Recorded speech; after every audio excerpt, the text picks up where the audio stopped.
ओम नमो भगवते वासुदेवाय।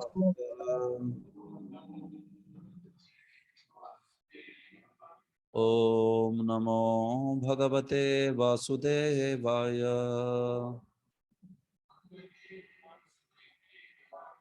नारायणं नमस्कृत्य नरं चैव नरोत्तमं देवीं सरस्वतीं व्यासं ततो जयमुदीरयेत्। नष्टप्रायेष्व भद्रेषु नित्यं भागवत सेवया भगवत्युत्तमश्लोके भक्तिर्भवति नैष्टिकी। कृष्णाय वासुदेवाय देवकी नन्दनाय च नन्दगोपकुमाराय गोविन्दाय नमो नमः। ओम अज्ञानतिमिरन्धस्य ज्ञानाञ्जनशलाकया चक्षुरुन्मिलितं येन तस्मै श्रीगुरवे नमः। श्रीचैतन्यमनोभीष्टं स्थापितं येन भूतले स्वयं रूपः कदा मह्यं ददाति स्वपदान्तिकं। वन्देऽहं श्रीगुरोः श्रीयुतापदकमलं श्रीगुरून् वैष्णवांश्च श्रीरूपं साग्रजातं सहगणा रघुनाथान्वितं तं सजीवं साद्वैतं सावधूतं परिजनसहितं कृष्णचैतन्यदेवं श्रीराधाकृष्णपादान् सहगणा ललिता श्रीविशाखान्वितांश्च नमो विष्णुपादाय कृष्णप्रेष्ठाय भूतले श्रीमते भक्तिवेदांत स्वामिनिति नामिने। नमस्ते सरस्वती देवे गौरवाणी प्रचारिणे निर्विशेष शून्यवादी पाश्चात्य देशतारिणे। नमो महावदान्याय कृष्ण प्रेम प्रदायते कृष्णाय कृष्ण चैतन्य नाम्ने गौरत्विषे नमः।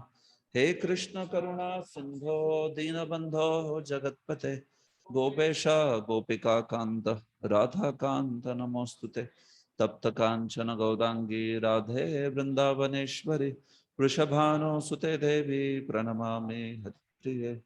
वाञ्छाकल्पतरुभ्यश्च कृपा सिन्धुभ्येव च पतितानां पावनेभ्यो वैष्णवेभ्यो नमो नमः। जय श्री कृष्ण चैतन्य प्रभु नित्यानंद श्री अद्वैत गदाधर श्रीवासादि गौर भक्त वृंद। हरे कृष्णा कृष्ण कृष्ण हरे हरे हरे राम राम राम हरे हरे। सर्वशास्त्राब्धि पीयूष सर्ववेदैक सत्फल सर्वसिद्धांत रत्नाढ्य सर्वलोकैक दृक्प्रद सर्वभागवत प्राण श्रीमद्भागवत प्रभो कलिध्वांतोदितादित्य श्रीकृष्ण परिवर्तित परमानंद पाठाय प्रेमवर्ष्यक्षराय ते सर्वदा सर्वसेव्याय श्रीकृष्णाय नमोस्तु मे। मदेक बंधो मत्संगिन मद्गुरो मन्महाधन मन्निस्तारक मद्भाग्य मदानंद नमोस्तुते। असाधु साधु तादाइन अति नीचोच्चतारक हा नमुंच कदाचिन्मां प्रेमना हृदकंठयोस्फुर। श्रीमद्भागवत महापुराण की जय। हरे कृष्णा। तो आज के सत्र में आपका स्वागत है।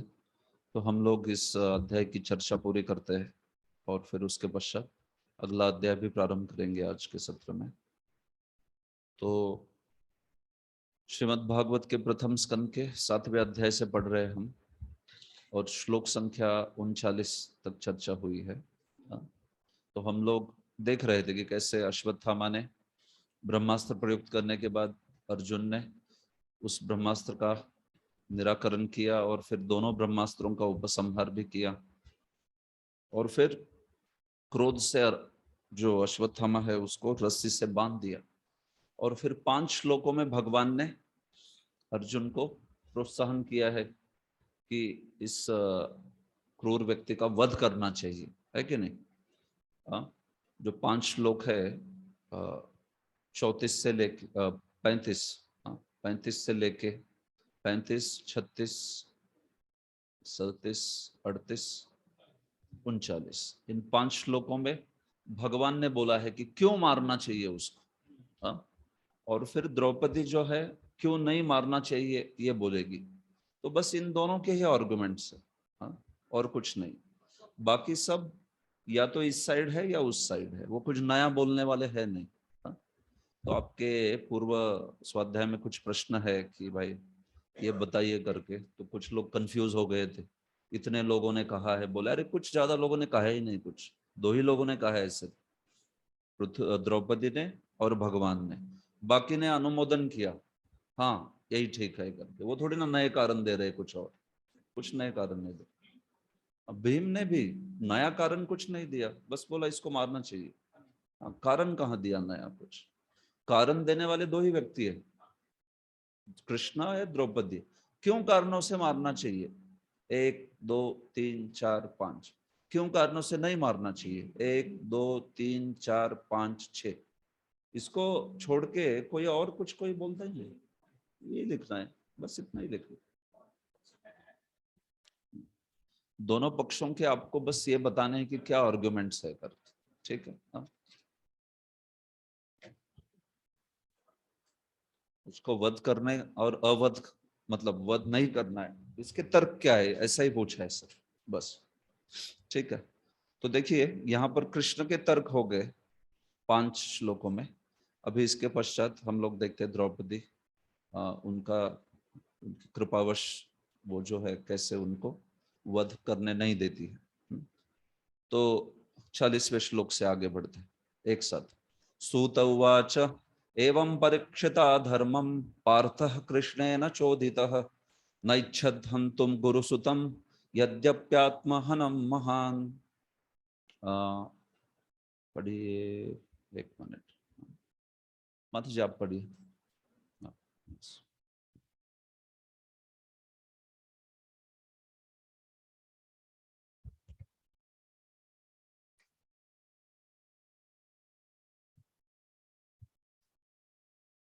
क्या हो रहा है? सूत गोस्वामी ने कहा, यद्यपि धर्म में अर्जुन की परीक्षा लेते हुए कृष्ण ने उसे द्रोणाचार्य के पुत्र का वध करने के लिए प्रोत्साहित किया, लेकिन महात्मा अर्जुन को यह विचार नहीं भाया। यद्यपि अश्वत्थामा अर्जुन के ही कुटुंबियों का नृशंस हत्यारा था। तो सूत गोस्वामी कथा को आगे लेके जाते, बोलते एवं परीक्षिता धर्मम। हाँ, इस प्रकार से पार्थ जो है अर्जुन, यहाँ पे धर्म की परीक्षा हो रही है उनके। कौन ले रहा है परीक्षा? कृष्ण ले रहे। कृष्णेन धर्मम परीक्षता। हाँ, कृष्ण के द्वारा जो धर्म में परीक्षित हो जा रहे हैं ऐसे वो पार्थ। हाँ, कृष्णेन चोदितः। हाँ, खास करके प्रोत्साहन देके ऐसे कि मारो इसको, हत्यारा है ये। इतने सारे तर्क दिए भगवान ने क्यों मारना चाहिए, ये किया, बालकों का सुप्त लोगों का वध किया, धर्म का नियम पालन नहीं किया। हाँ, ये सब चीजें बताई। लेकिन तो भी ये सब सुन के भी नैच्छद हंतुम गुरु सुतम, अर्जुन जो है वो मारना नहीं चाहते थे अपने गुरु के पुत्र को। यद्यपि आत्महनम महान, हालांकि उन्होंने उनके पुत्रों को मार डाला था। क्योंकि अर्जुन जो है भगवान का हृदय समझता है। भगवान के बड़े प्रेमी निकट भक्त है ना। तो हालांकि कृष्ण बोल रहे बाहर से मारो इसको, मारो इसको, लेकिन अर्जुन जो है जानते हैं अंदर से कि भगवान नहीं चाहते इसको मारना चाहिए, इसलिए वो भी नहीं चाहते थे मारने के लिए। तो ये बात जो है विश्वनाथ चक्रवर्ती ने जैसे बताई है, प्रभुपाद ने भी उसको बड़े अच्छे से तात्पर्य में समझाया है। विश्वनाथ चक्रवर्ती देखिए अपने टीका में,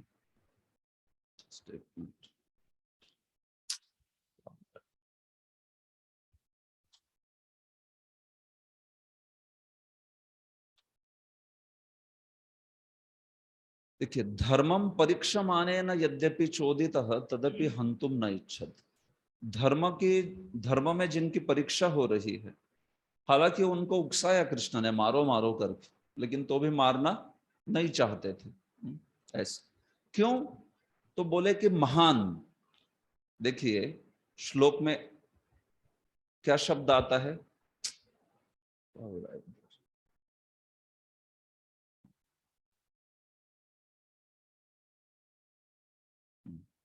देखिए श्लोक में शब्द आया महान, बराबर है।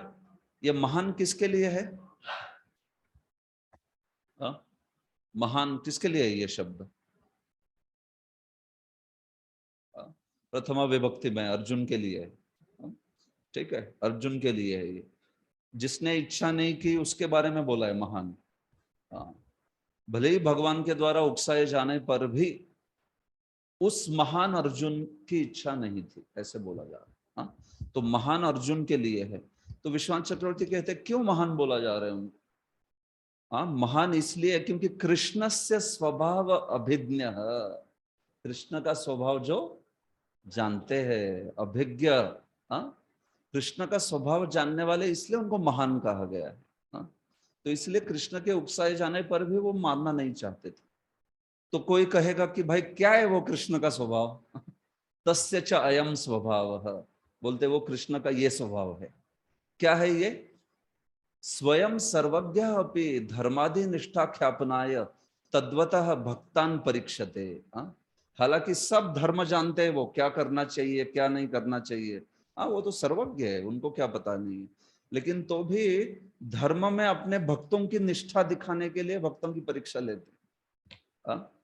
भगवान तो सब कुछ जानते हैं, इस स्थिति में क्या करना चाहिए, लेकिन अर्जुन की धर्मनिष्ठा देखो कैसी है। हाँ, अर्जुन का विचार कैसे है, तो ये दिखाने के लिए कैसे वो एकदम सही जानते हैं धर्म के तत्वों को।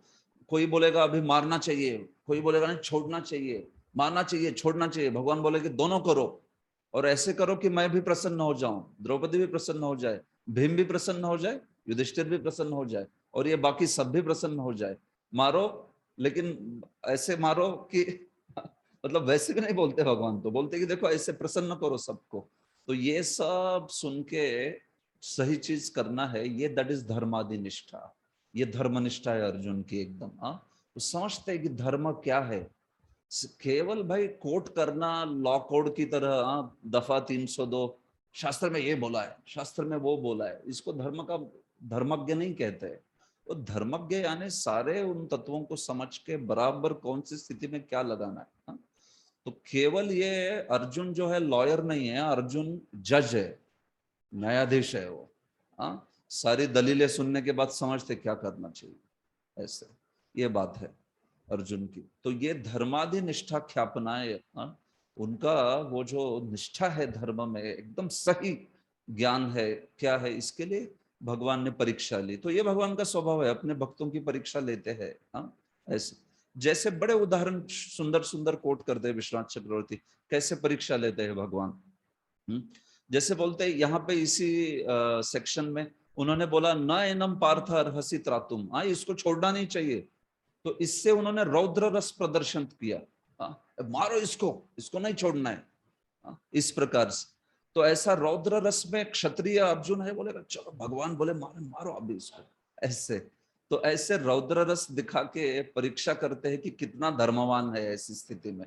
तो धर्मवंतम अर्जुनम यथा परीक्षते। फिर गोपियों की भी परीक्षा लेते हैं। गोपियां जब आई रासलीला के लिए, तो बोले भर्तु शुश्रूषणम स्त्री नाम परो धर्म। अरे भाई, पति की सेवा करना ये तो स्त्री का परम धर्म है, और आप लोग इधर क्या कर रही हो, इधर क्यों आई आप? ऐसे भवती नाम वियोगो में नहीं सर्वात्मना। देखिए, आप तो मुझे अपने हृदय में याद कर सकती हो ना, मैं तो परमात्मा हूं, तो इधर आने की जरूरत क्या थी? घर पे ही बैठ के आप मुझे याद कर सकती थी अपने हृदय में। सर्वात्मना अहम ही सर्वभूतानाम आदि अंतो अंतरम बही। या फिर कहते हैं कि मैं परमात्मा हूँ, परमात्मा के रूप में अंदर हूँ बाहर हूँ। सर्वात्मा मतलब ये थोड़ा ब्रह्म ज्ञान की तरह है, सर्वत्र हूँ, ये ज्ञान की बात हो गई। और मैं अंतर्यामी हूँ, ये योग की बात हो गई, कर्म ज्ञान योग, इस प्रकार से। तो गोपियों को ये बोल के कि भाई अपने आप लोगों ने तो अपने पति की सेवा करनी चाहिए, इससे उनको कर्म की शिक्षाएं दे दी। और मैं तो सर्वत्र हूं, आप मुझे मिलने यहां क्यों आई, इसको बोल के ज्ञान की शिक्षा दे दी।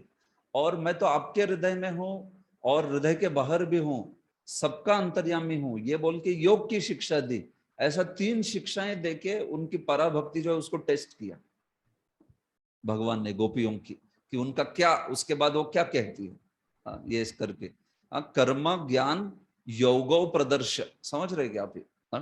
कर्म की शिक्षा देके ये कर्म हो गया, ये धर्म के स्तर पे। जो पति है उसकी सेवा करनी चाहिए, ये परम धर्म है। फिर ज्ञान और फिर योग, इस प्रकार से। तो ऐसे प्रेमवती गोपियों की भी भगवान परीक्षा लेते हैं, लेकिन वो गोपियां तो क्या है, एकदम they come out with flying colours. वो तो भगवान की सबसे प्रेमी भक्त है। तो वो तो इस प्रकार से भगवान के प्रति शरणागत है कि फिर भगवान ही बोलेंगे, भाई न पा रहे हम, मैं आपको कुछ नहीं दे सकता आपके प्रेम के तुलना में। आपका इतना बड़ा प्रेम है कि मैं ऋणी हो गया शाश्वत काल के लिए, न पा रही है हम। तो आपके हृदय में जो आप मेरे प्रति प्रेम है ना, उससे खुश रहिए आप, क्योंकि मैं कुछ नहीं दे पाऊंगा, इस प्रकार। तो ऐसे गोपियों की परीक्षा करते हैं। वरम च मत कश्चन मानवेंद्र वृणीश्व इत्यादि ना, या वरम वृणीश्व भद्रंते कामपुरोस्म्य हम। कभी भोग ऐश्वर्य प्रदान करके पृथु की, प्रहलाद जैसे भक्तों की भी परीक्षा करते हैं। ये पृथु प्रहलाद के प्रति ये सारे श्लोक जो है बोले गए हैं, मुझ खुद के प्रति बोलते हैं। लाइक ऐसा ही वरम वृणीश्व भद्रंते। तो इस प्रकार से वे भक्तों की भी, जैसे कि पृथु प्रहलाद आदि भक्तों की भी परीक्षा करते हैं। और दीयमानम न गृह्णन्ति विना मत सेवनम जना, इसके द्वारा जिनके नाम इधर नहीं है अन्यानपि भक्तों की, उनकी भी परीक्षा लेते हैं। क्योंकि क्या बोलते हैं उस श्लोक में कि भाई सायोग सालोक्य सायुज्य वगैरह ये सब चीजें प्रदान करने पर भी, दीयमानम प्रदान करने पर भी मेरे भक्त नहीं लेते हैं, मतलब वो देते रहते हैं ये चीजें, इसका अर्थ। तो उन सारे भक्तों की ये सब सायुज्य आदि देके परीक्षा लेते रहते हैं कई कई प्रकार से। तो ये भगवान का स्वभाव है, वो कहते हैं। अन्यानपि भक्तान परीक्षान चकार। भगवान अन्य भक्तों के भी बहुत परीक्षा लेते रहते हैं, क्योंकि ऐसे बोल दिया ना, दीयमानम न गृह्णन्ति। भाई देखो मैं देता हूं तो भी ये लोग लेते नहीं है मोक्ष, इस प्रकार के सब सालों के सायुज्य आदि वगैरह। ऐसे मतलब कितनों को दिया होगा, ऑफर कितनों को किया होगा, तभी तो बोलते हैं ना, ऐसा है कि नहीं। बहुत लोगों को ऑफर किया होगा उस प्रकार। तो अन्य भक्तों की भी ऐसे परीक्षा करते हैं। और तदीय सिद्ध भक्ता भी तथा परीक्षण थे। और भगवान ही सिर्फ परीक्षा नहीं लेते हैं, उनके सिद्ध भक्त भी परीक्षा लेते हैं जीवों की। भगवान ही नहीं लेते हैं, लेकिन उनके भक्त भी परीक्षा लेते हैं। कैसे? देखिए सुखदेव गोस्वामी भगवान के भक्त है।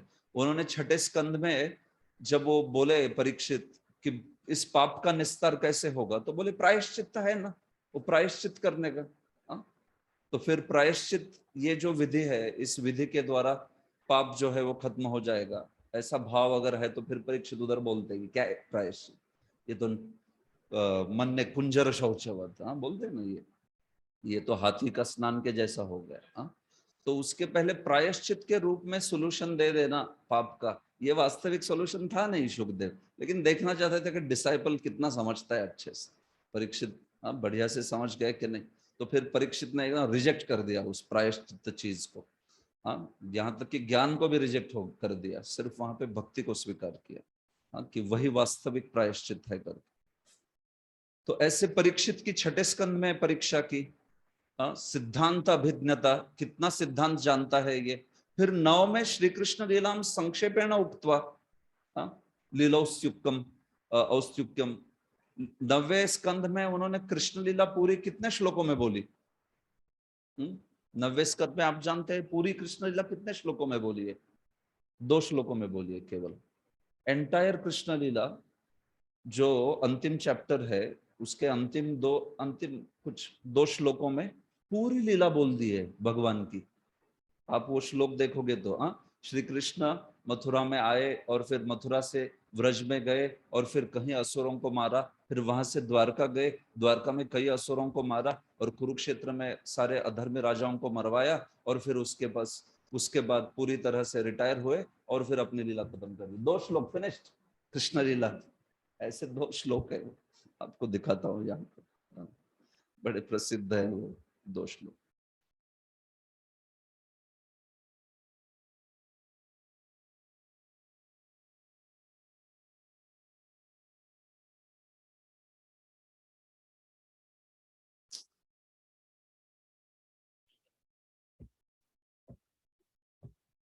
देखो ये पहला है उसमें 9, 24, 67। हाँ पितृ के ग्रह से व्रजम गए, वहां पे बहुत सारे रिपुओं का वध किया। यस, और फिर आगे द्वारका आदि में जाके कई कई पुत्रों को जन्म दिया।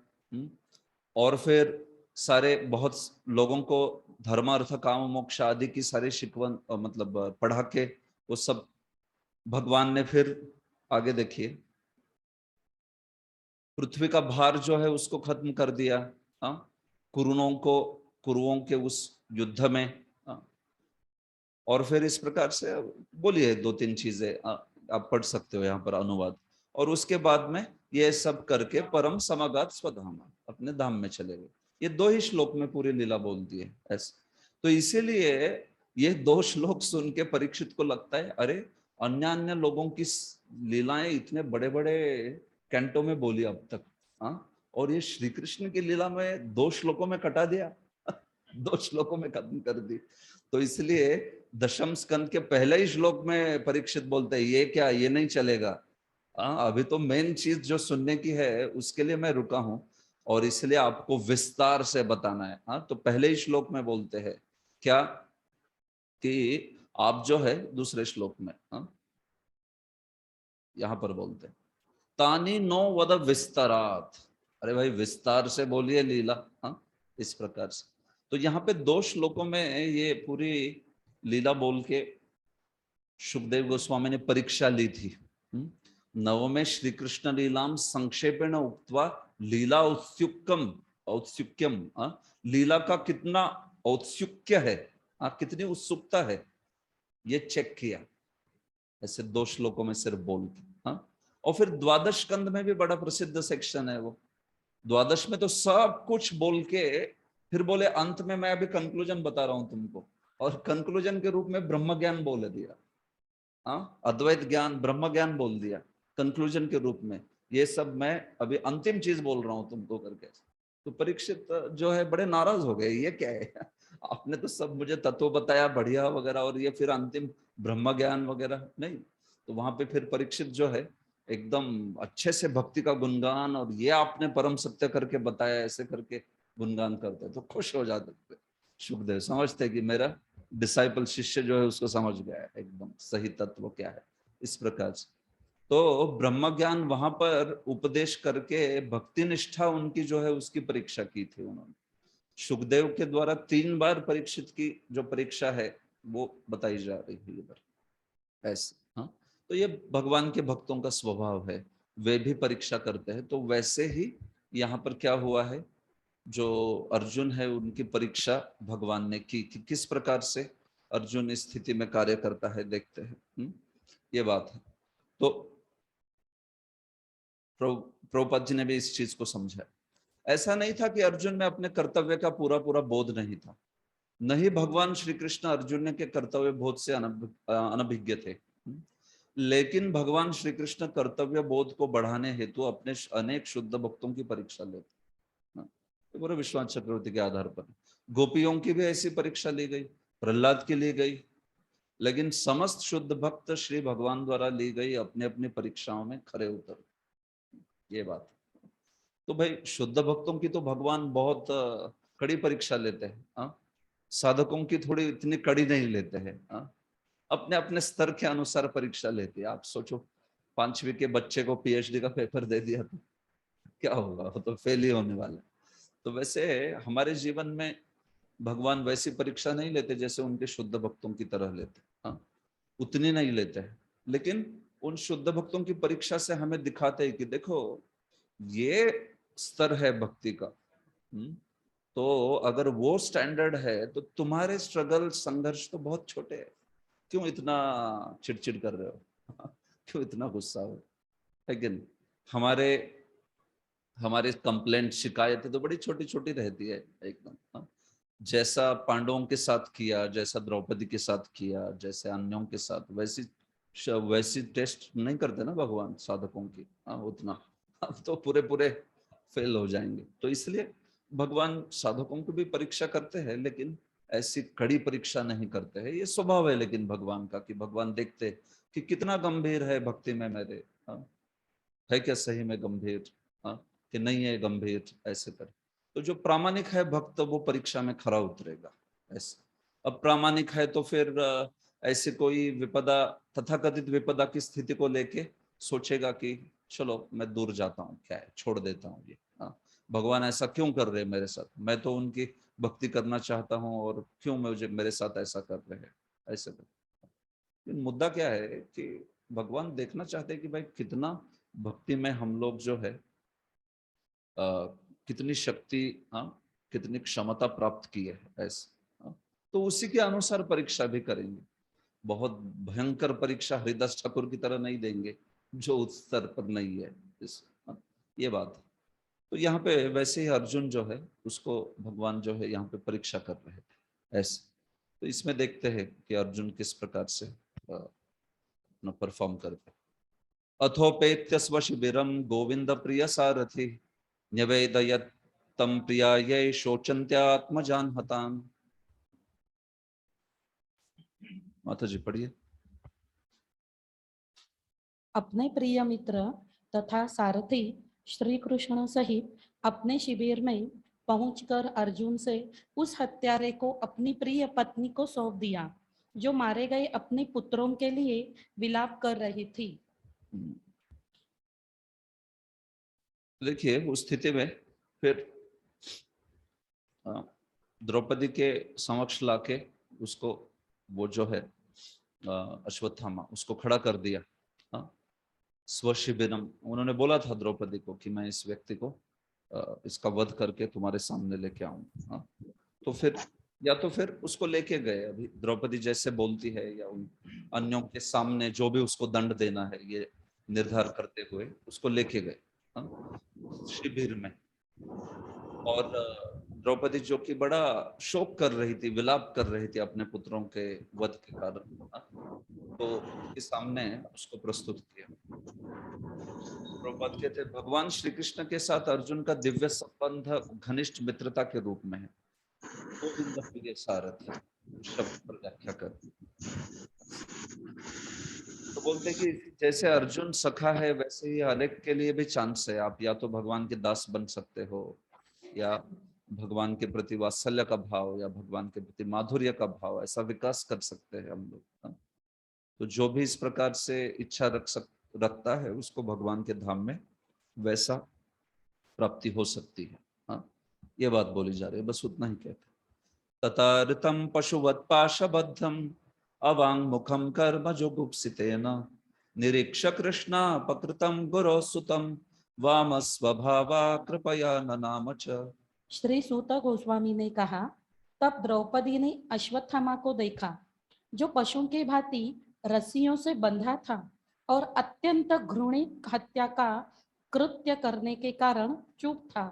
अपने स्त्री स्वभाववश तथा स्वभाव से उत्तम एवं भद्र होने के कारण उसने ब्राह्मण रूप में उसके प्रति सम्मान व्यक्त किया।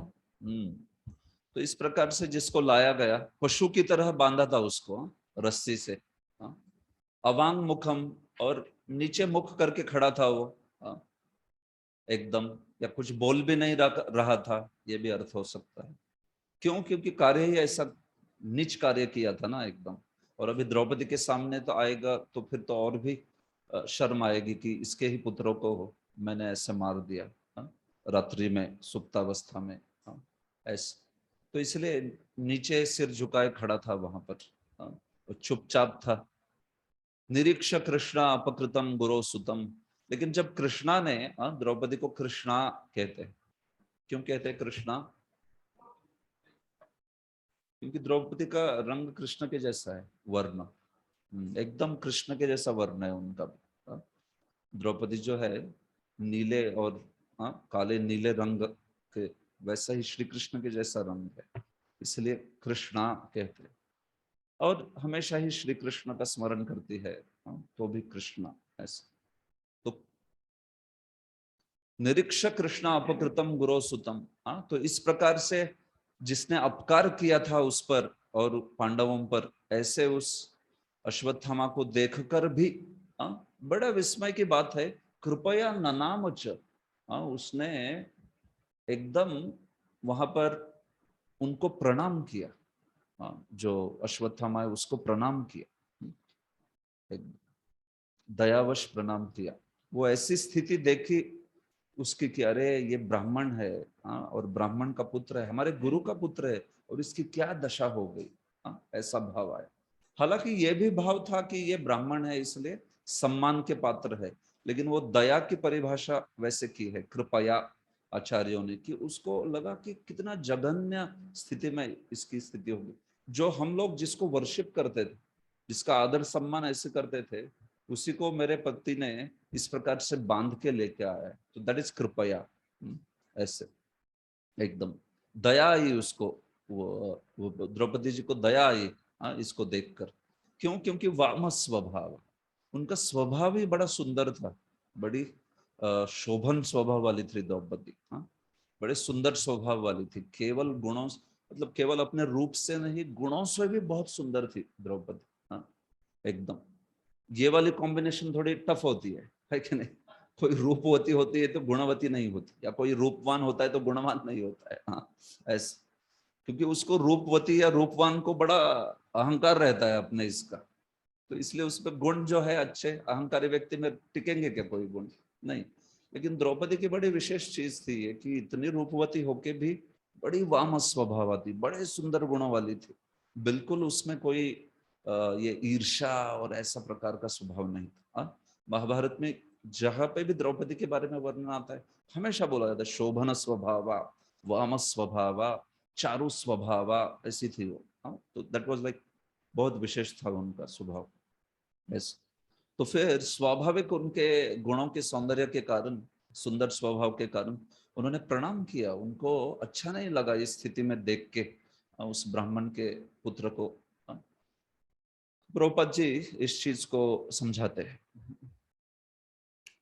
प्रभुपाद जी कहते हैं, अश्वत्थामा की भर्त्सना स्वयं श्री भगवान कर चुके थे, और अर्जुन ने उसके साथ ब्राह्मण या गुरुपुत्र के समान नहीं, अपितु अपराधी जैसा बर्ताव किया था।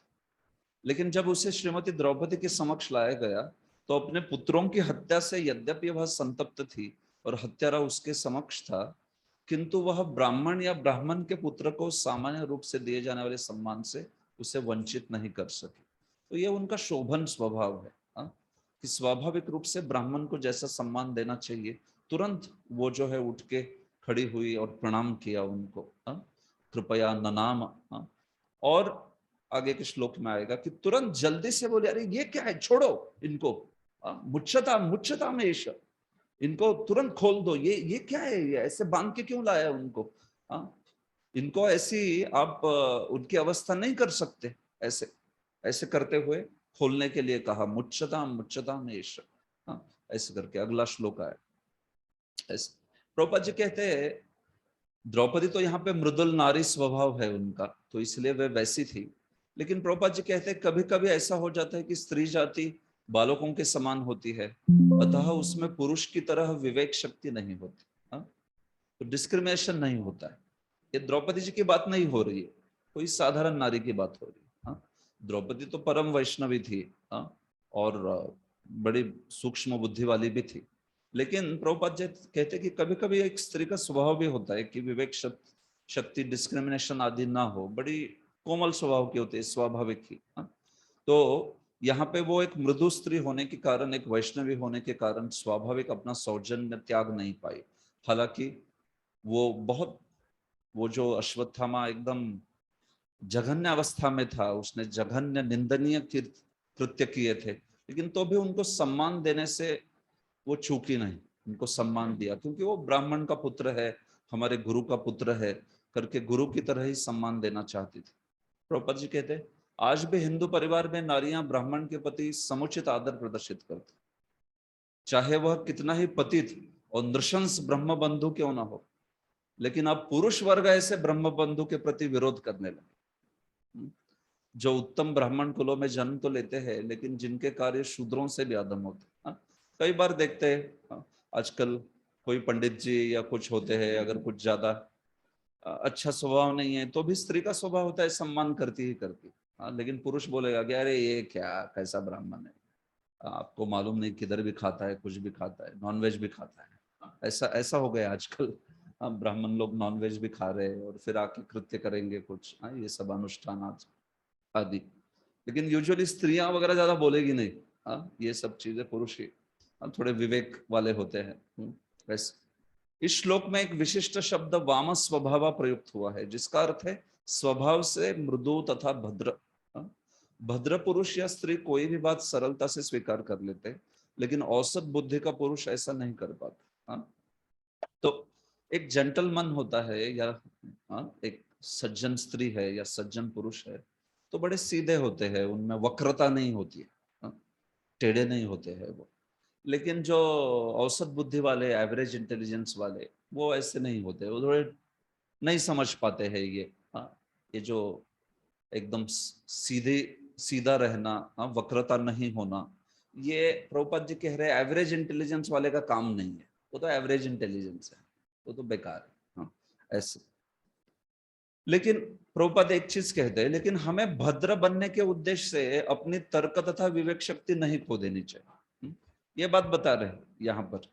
द्रौपदी का तो स्वभाव बहुत महान था, मृदु थी, कोमल स्वभाव थी और वैष्णव का भाव था, हाँ, दूसरों के प्रति सदय थी, बड़ी सहृदय थी, हाँ।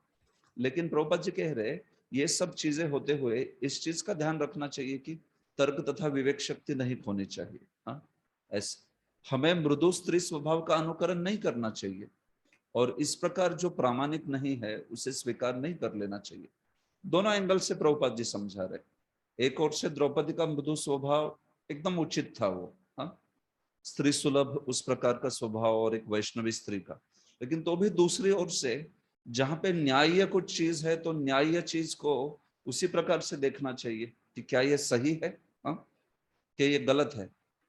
तो इसलिए प्रभुपाद, इसलिए भी भगवान अर्जुन को भी जब बोलते हैं कि द्रौपदी ऐसे कह रही है, हाँ, और भीम या मैं ऐसे कह रहा हूँ, युधिष्ठिर ऐसे कह रहे, तो दोनों पार्टियों को तुम जो है प्रसन्न करके करो। ऐसे नहीं बोला उन्होंने कि हाँ द्रौपदी का सुनो सिर्फ, हाँ।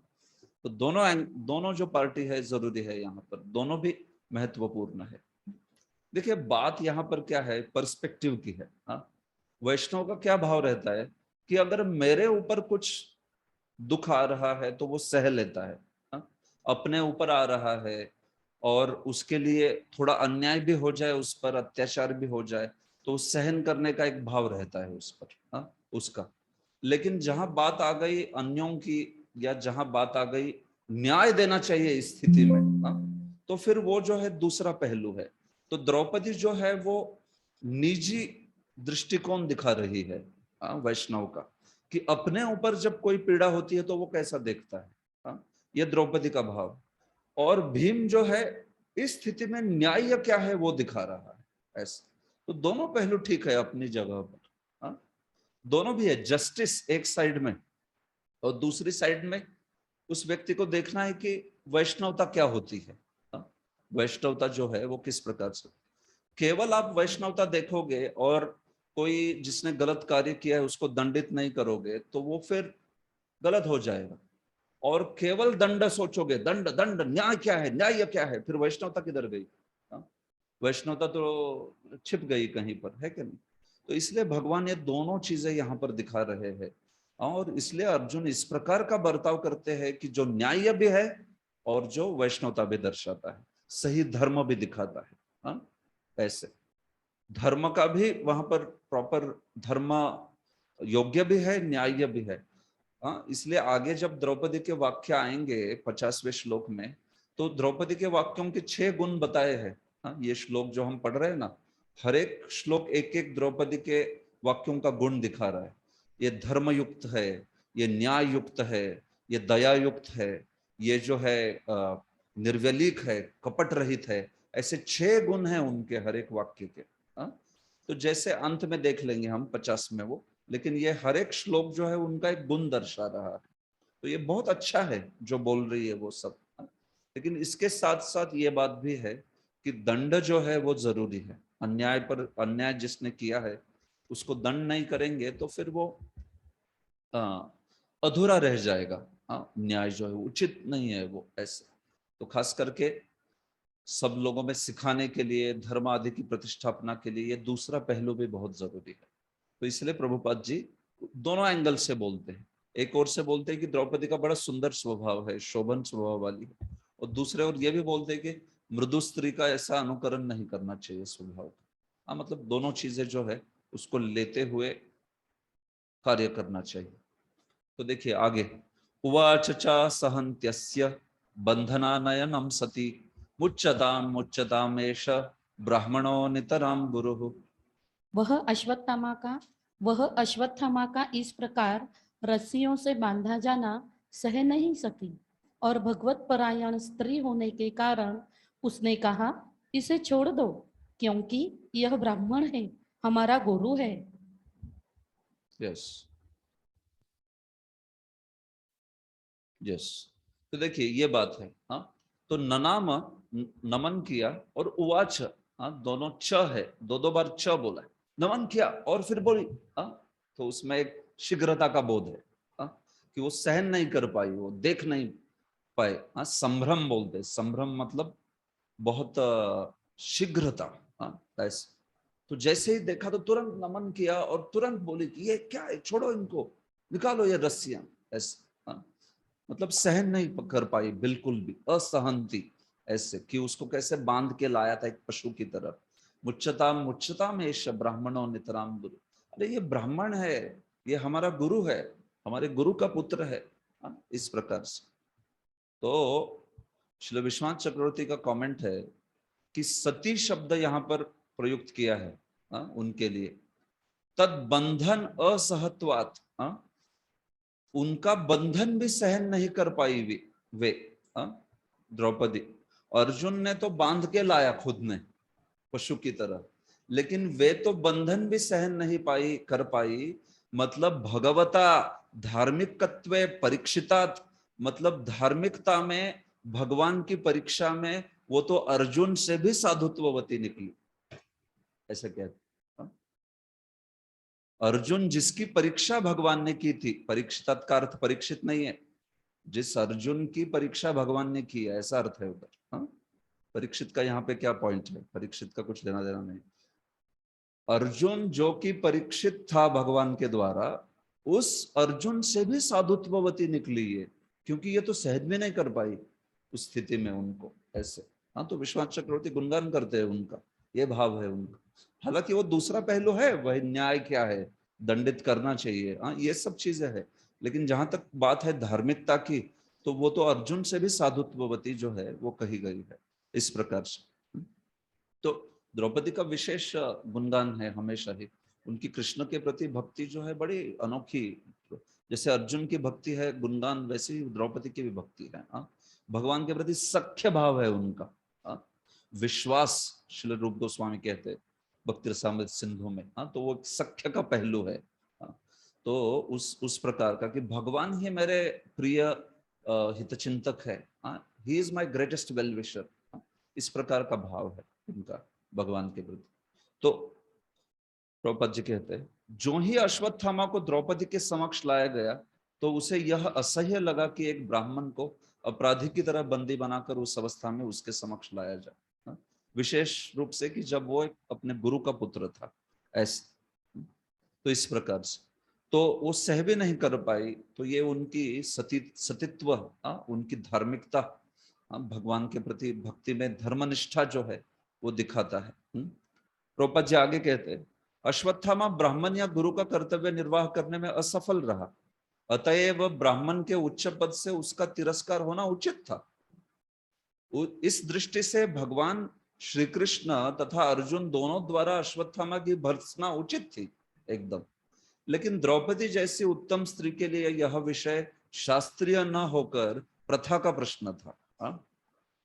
द्रौपदी के लिए it was matter of a custom, Prabhupada ji कहते। भाई इसने क्या किया है क्या नहीं किया है ये आगे की चीज है, लेकिन ये इसको ऐसे बांध के कैसे लाया है, एक पशु की तरह, कुत्ते की तरह या वट एवर, पशु की तरह, तो वो जो है वो ठीक नहीं है, ऐसे वो कहती। प्रथानुसार अश्वत्थामा को उसके पिता जैसा सम्मान प्रदान किया जाना था, ऐसा। फिर से प्रभुपाद दूसरी साइड लेते हैं। इसका कारण यह है कि लोग भावुकता के कारण ब्राह्मण के पुत्र को भी वास्तविक ब्राह्मण स्वीकार कर ले। हाँ प्रभु दोनों साइड बोलते रहते हैं, एकदम बैलेंस करते हैं दोनों साइड। हाँ ऐसा ना हो जाए कि भाई भावुक बन जाए हम लोग करके, हाँ ब्राह्मण ब्राह्मण आप तो महान हो, ब्राह्मण के पुत्र ऐसे। लेकिन दूसरी ओर से निष्ठुरता भी नहीं होनी चाहिए, तो बोलते हाँ तो उनका एकदम बढ़िया स्वभाव, उनका ये ऐसे, हाँ, इस प्रकार से। लेकिन इन सब के बावजूद द्रौपदी ने इच्छा व्यक्त की कि अश्वत्थामा को तुरंत मुक्त कर देना चाहिए, और यह उसकी सद्भावना ही कही जाएगी। दिस इज सद्भावना, ये सब द्रौपदी की सद्भावना। इसका अर्थ यह हुआ कि भगवत भक्त को स्वयं कितने ही कष्ट क्यों न सहने पड़े, फिर भी वह अन्य व्यक्तियों के प्रति, यहाँ तक कि शत्रु के प्रति भी कठोर नहीं होता। ये लक्षण है श्री भगवान के शुद्ध भक्त के। गुणगान कर रहे हैं अभी द्रौपदी का यहाँ पर। हाँ? वैष्णवता उनकी जो दिख रही है यहाँ पर, कि अपने ऊपर इतना कुछ बीत गया, लेकिन तो भी वो जब आया अश्वत्थामा, तो उसके प्रति बहुत सहृदय थी। बड़ी दया की भावना थी, और उचित सम्मान उनका करना चाहिए, इस प्रकार का भाव था। कारण बताती है द्रौपदी, सरहस्यो धनुर्वेद सविसर्गोपसंयम संयमः अस्त्रग्रामश्च भवता शिक्षितो यद अनुग्रहात्। यह द्रोणाचार्य की कृपा थी कि आपने धनुष बाण चलाने की विद्या तथा अस्त्रों को वश में करने की गुप्त कला सीखी। हाँ ये इसको आप बंदी बना के लेके आए हो, उसके ब्रह्मास्त्र को कैंसिल करके, ये किसकी कृपा से हुआ? हाँ? द्रौपदी कह रही है आप इसको लेके आए हो इधर पूरा, लेकिन इसने तो ब्रह्मास्त्र प्रयुक्त किया था, लेकिन आपने उस ब्रह्मास्त्र का निराकरण कर दिया। ये सब द्रोणाचार्य की कृपा से हुआ। हाँ? और इस प्रकार सरहस्य, मतलब समस्त गोपनीय शस्त्रास्त्र की विद्या दे दी। सविसर्गोपसंयम, उसको छोड़ना कैसे है, विसर्ग, और उसको उपसंहार वापस कैसे लेना है, उपसंयम, दोनों के साथ आपको सब अस्त्र ग्राम, ये सारे अस्त्रों का ग्राम जो है, अलग अलग अलग प्रकार के अस्त्र, ये किसने सिखाया आपको? द्रोणाचार्य ने तो सिखाया। हाँ? तो उस द्रोणाचार्य के पुत्र के साथ और उस उनकी पत्नी के साथ आप ऐसा व्यवहार करेंगे, इसको मारकर। आगे के श्लोक में लाइन कंटिन्यू हो रही है, द्रोणाचार्य की वजह से आपको इतनी कृपा प्राप्त हुई, ऐसे उस द्रोणाचार्य की पत्नी पर आप अत्याचार करोगे इसको मारकर, ऐसा बोलती है। हाँ? इस प्रकार से प्रभुपाद जी कहते हैं, हाँ, तो ग्रॉस साइंस, एटॉमिक साइंस और फिर ब्रह्मास्त्र, इसकी तुलना करते हैं। ठीक है, तो बोलते कि ये वाला सब, ये जो शास्त्र है बड़ा ही सूक्ष्म है। महाराज दशरथ केवल ध्वनि से बाणों का नियंत्रण कर देते, बराबर है ना? ध्वनि से, केवल ध्वनि भेदी, क्या बोलते हैं उसको, शब्द भेदी, ध्वनि भेदी, शब्द भेद। इसलिए तो वो श्रवण कुमार की हत्या हो गई, स्टोरी हो ऐसे। अर्जुन को इसकी शिक्षा दी गई थी, अतएव द्रौपदी चाहती थी कि अर्जुन इन समस्त लाभों के लिए द्रोणाचार्य के प्रति कृतज्ञता प्रकट करे। तो क्या आपकी यह कृतज्ञता है, उनके पत्नी को अनाथ बनाकर, निपुत्रिक बनाकर, ऐसी ये कृतज्ञता है क्या आपकी? इस प्रकार से पूछ रही है। द्रोणाचार्य की अनुपस्थिति में उनका पुत्र ही उनका प्रतिनिधि था, यह उस कुलीन नारी द्रौपदी का अभिमत था। ऐसे यह तर्क किया जा सकता है कि द्रोणाचार्य जैसे कट्टर ब्राह्मण को सैन्य विज्ञान का शिक्षक क्यों बनाया गया? इसका उत्तर यह है कि ब्राह्मण को शिक्षक बनना चाहिए, चाहे चाहे वह विद्या के किसी भी विभाग से संबंधित हो। देखिए ब्राह्मण लोगों का कार्य रहता था, वो शिक्षक रहते थे। तो अगर वो यजन याजन पठन पाठन दान प्रतिग्रह धर्मशास्त्र का शिक्षण नहीं देते हैं, तो फिर वो अन्य शिक्षण देंगे, जैसे शस्त्रास्त्र विद्या, वो भी नहीं तो अन्य कुछ व्यवसाय का शिक्षण देंगे, लेकिन वो पढ़ाएंगे, वो शिक्षक ही होते हैं। वो जॉब वॉब नौकरी वोकरी नहीं करते, ये ब्राह्मण का स्वभाव नहीं है। ब्राह्मण मतलब पढ़ाएगा ही। और द्रोणाचार्य का जो विशेष, द्रोणाचार्य तो विशेष बड़े निष्णात ये थे क्षत्रिय, तो उनकी भी अपनी भी कुछ आसक्ति थी एक्चुअली। महाभारत बताता है। जरूरत थी उनको धन की, ये तो पक्का है। उस अवस्था में जहाँ पे उनके बेटे को खाने के लिए भी कुछ नहीं मिल रहा, तो उस अवस्था में जब द्रोणाचार्य की पत्नी गौतमी ने बोला ये सब, कृपी ने, कि आप कुछ कीजिए करके, तो फिर उन्होंने देखा कि उनके पास एक ही चारा है, वे जो है शस्त्रास्त्र विद्या अगर आदि सब सिखाते हैं, तो फिर उससे उदर निर्वाह हो सकता है ऐसे। तो इसलिए एक तो वो कारण था, लेकिन दूसरा कारण ये भी था कि वो भी एक्चुअली मानते थे खुद को कि मैं बड़ा जबरदस्त क्षत्रिय हूँ, मुझे किसने सिखाया था उनको? शरद्वान ने? कोई विशेष व्यक्ति ने सिखाया था उनको, मैं नाम भूल गया उनका। हाँ? महाभारत में बताया, बड़े जबरदस्त धनुर्धर ने उनको सिखाया था। हाँ? तो ऐसे उस व्यक्ति से सीखा हुआ था मैं, तो मैं दिखा सकता हूँ कि मेरे पास क्या कौशल है और मैं सिखा सकता हूँ इन सब क्षत्रियों को। हाँ? एक बार पांडव लोगों का जो गेंद है वो नीचे गिर गया था, आपको पता होगा। हाँ? एक पानी में, तो फिर वो कैसे पानी से निकालेंगे? छोटे थे पांडव लोग, सब पांडव कौरव दोनों खेल रहे थे, तो कैसे निकालेंगे गेंद को? तो फिर वहां पे द्रोणाचार्य आए, तो द्रोणाचार्य को उन्होंने कहा कि ये गेंद निकाल के दीजिए ना कर।